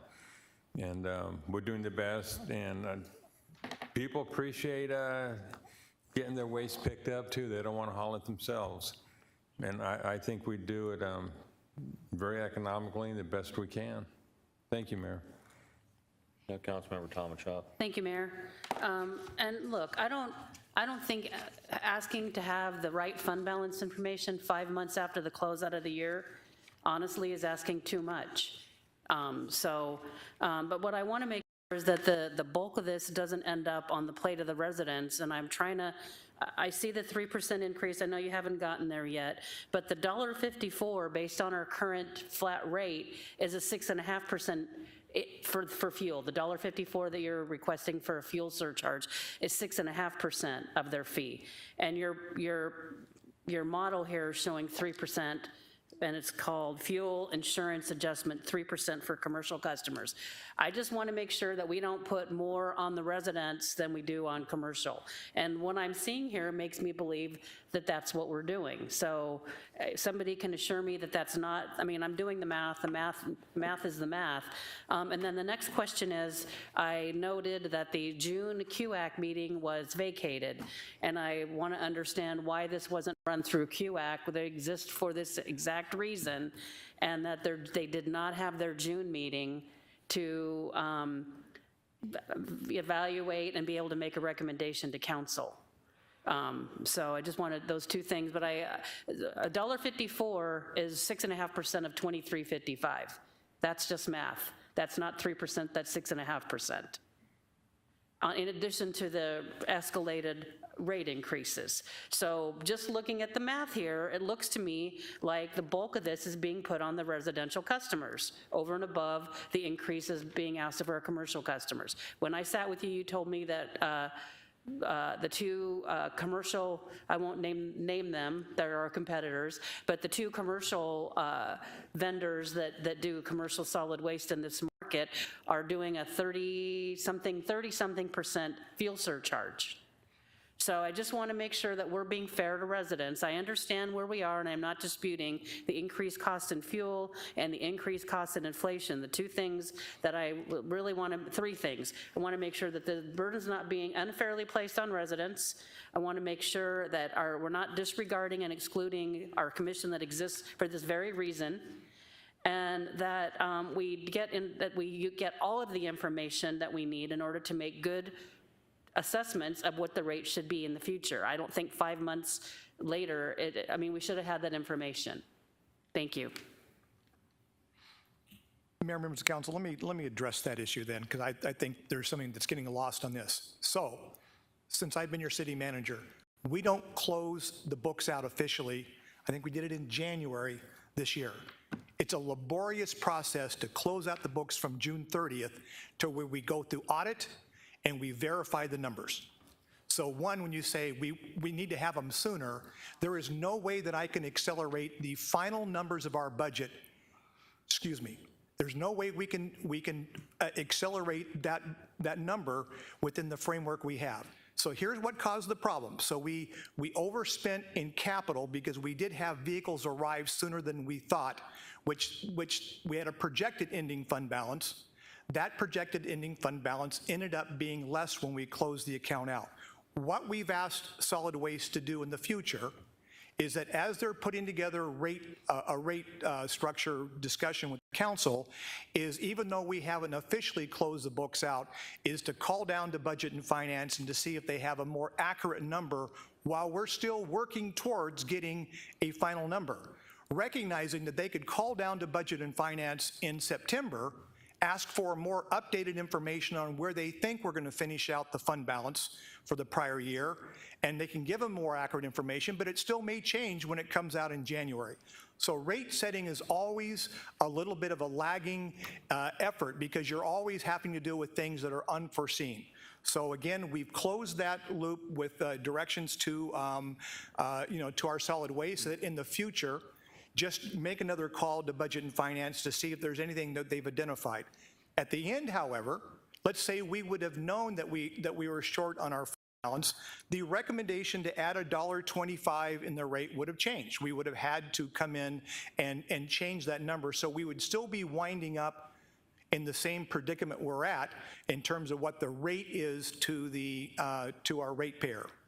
So, it's a little bit, when we say, well, the staff made an error, what we did is we were working off the best known information at the time, not recognizing that we could have updated that information, but it doesn't change the rate structure. Now, one of the reasons we're proposing to do the additional payment to get our fund balance there, because I think Councilmember Tomachoff raised the issue of, will we see other requests come in? Because obviously our water division, for example, as an enterprise fund, has fuel cost. The challenge we've had here, if you go back and look at the graph, we knew we'd been operating in a deficit below what our normally established fund balance should be. And that's because we went a long time without doing significant rate increases within solid waste. Water, on the other hand, we are closer to our council policy on our fund balance, which means they can smooth out these kinds of impacts without having to make a real quick decision on adjustment of rates. So our thought is we need to get back to the fund balance. That'll help us then in future years if insurance spikes happen, if fuel costs happen, we'll then be able to draw down on fund balance and not have to be as quickly implementing a rate change that we've had to do this time around. So again, we think we've closed the loop in terms of that information, but closing out the books from a prior year, typically in this organization has taken close to 6 months to do. That is then and only then do we know exactly what the ending fund balance is of a particular fund. Thank you. Mayor, may I? Thank you. My point is, though, I mean, rather than having the rate discussions in November, we could have had them in January or when we have all of the information is my point that I'm making.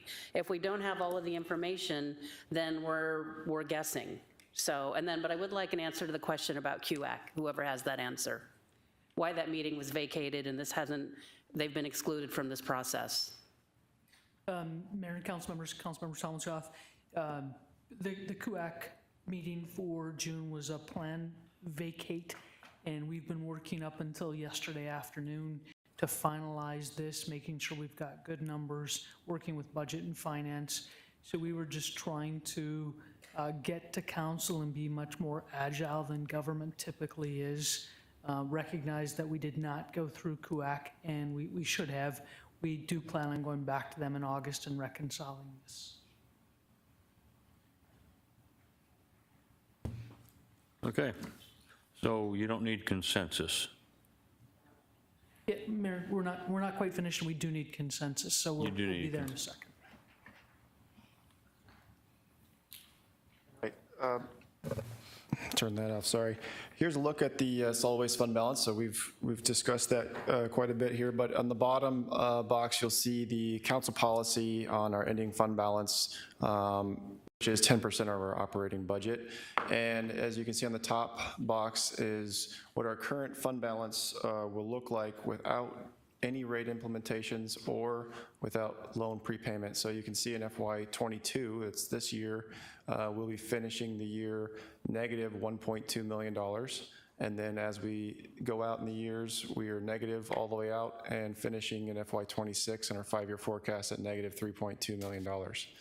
The next box down shows what the balance would look like with the rate implementation and fuel surcharge. but without the loan prepayment. And we start the year at negative 1.1 million. And then we do finally recover and start recovering in FY25, but we do not meet the fund balance. And the third box shows what the plan is, how the fund balance recovers with the fuel surcharge rate implementation and then the 3 years of loan repayment. We'll get our full fund balance up to council policy by FY26. So we have also reviewed our commercial operations and looked at the cost factors that are affecting commercial solid waste.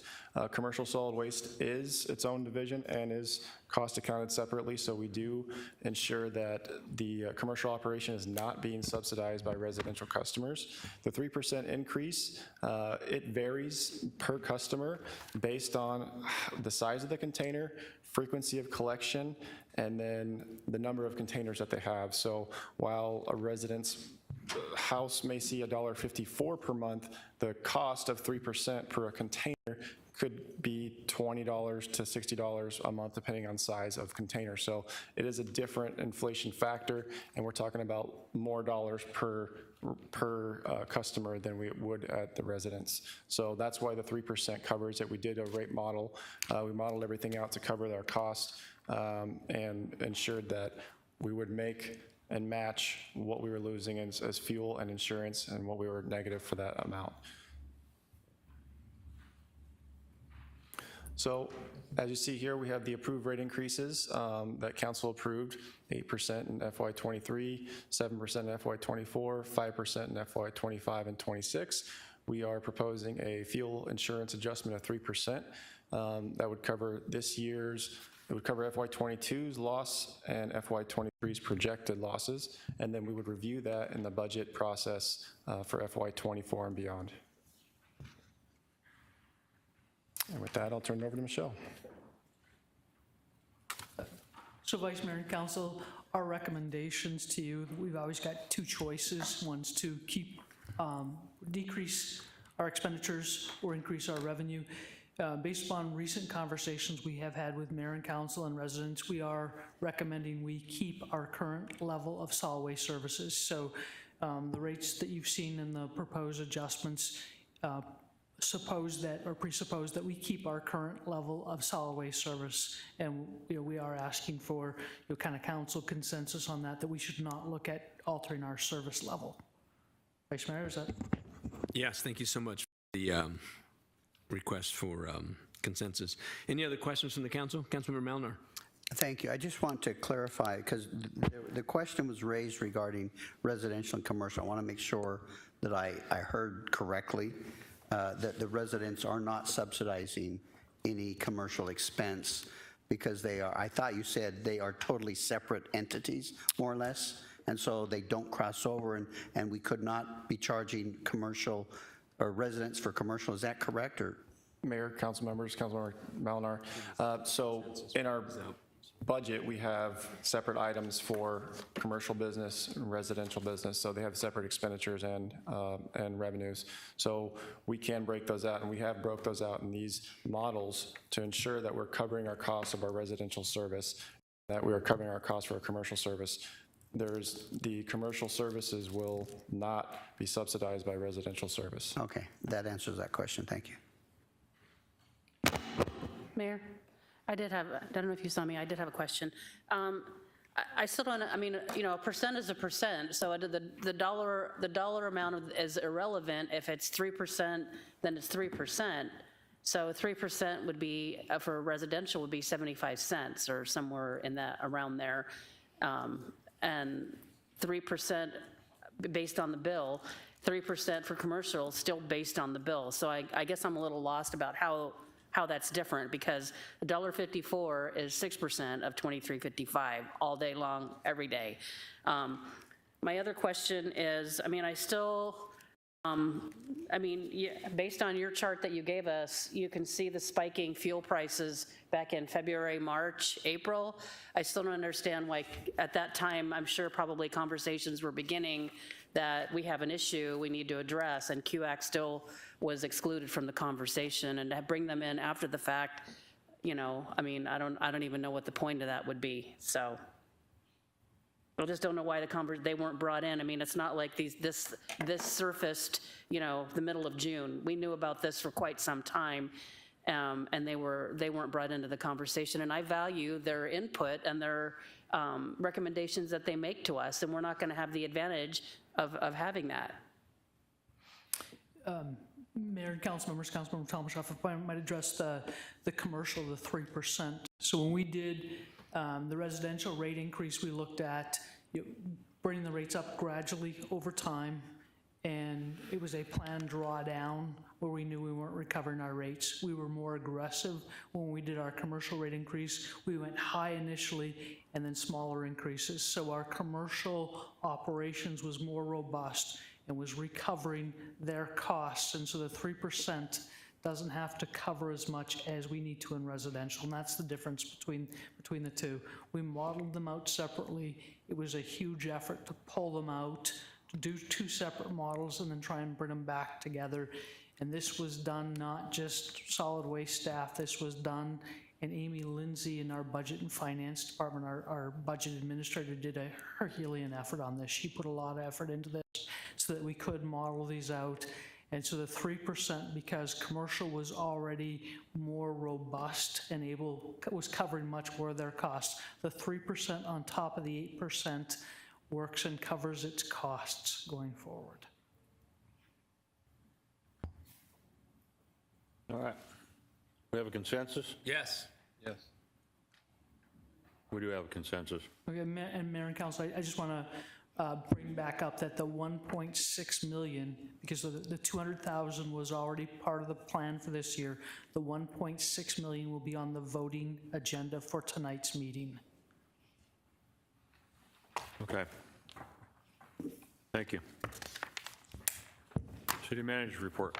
Yeah, Mayor, members of council, I have two quick items for you. Wanted to give you an update on the Section 7 tournament that took place. If you recall, this is the high school tournament that was held June 16th and 19th at State Farm Stadium, and it was a huge success, certainly growing from the prior inaugural event the year before.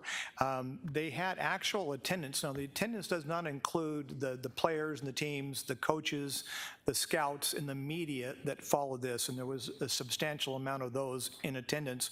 But over the course of the 4 days, they had 45,000 fans attend that.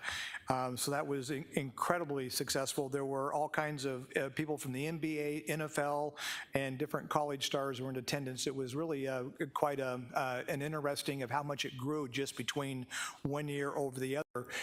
Reports indicate that every room within the entertainment district, within the Loop 101 hotel room, was fully occupied because of this. And so again, in the middle of June, when it's hot, not a great tourism time of year, we just, it was really a bang up event, and we're really proud. As you know, we're a sponsor of this event to help make it come in, and we think it's paying huge dividends. The second thing, other good news to like to do is that the 2022 edition of Ranking Arizona came out.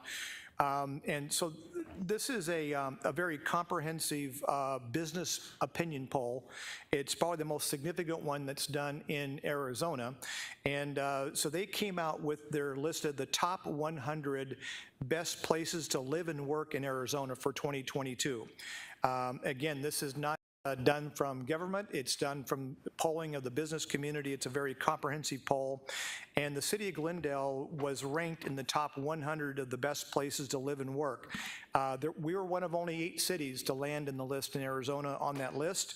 And again, a number of our new business partners that have come to Glendale were also included in the top 100 list. So just congratulations to the council. Again, it is the community that's starting to recognize your vision and your effort to create a city that's really a desirable place to both live and work. Thank you, Mr. Phelps, I think I misunderstood you. Did you say the top Arizona or the top United States? It's an Arizona poll, sir. So in Arizona, if I said United States, I did that in error. Well, no, I was thinking the other way. So the top places to live and place, we only have 91 cities. It was not limited to cities, it was for businesses. So you know, we've got thousands of businesses here. And so in the poll, which is kind of designed for the business community, they didn't exclude cities from being nominated and voted on. Okay, I got it. All right, that makes more sense now. All right, is that all you had? Okay, you guys have anything? No. Nothing? Council item special interest? Clerk? Nothing today, Mayor. Thank you. Mr. Hugh? Nothing, Mayor. Mr. Milner? Nothing today, thank you. Councilmember Tomchow?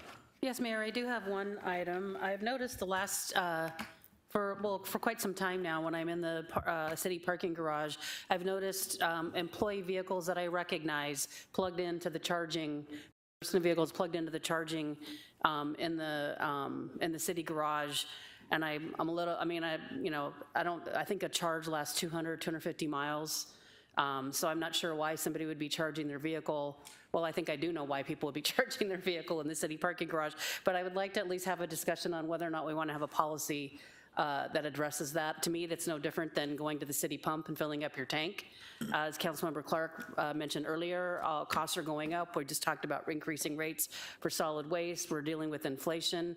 And, I think we should have a discussion on whether or not, I don't think we have a policy about that, and it's kind of a newer technology, and I think we should have a discussion on whether or not we're okay with employees charging their personal vehicles on the taxpayer's dime in the city parking garage. Thank you. Vice Mayor? None at this time. And I have nothing myself. So with that, can I get a motion to go into exec? So moved. I have a motion and a second. Any discussion? Hearing none, all in favor, vote aye. Aye. Any opposed? Hearing none, meeting is recessed.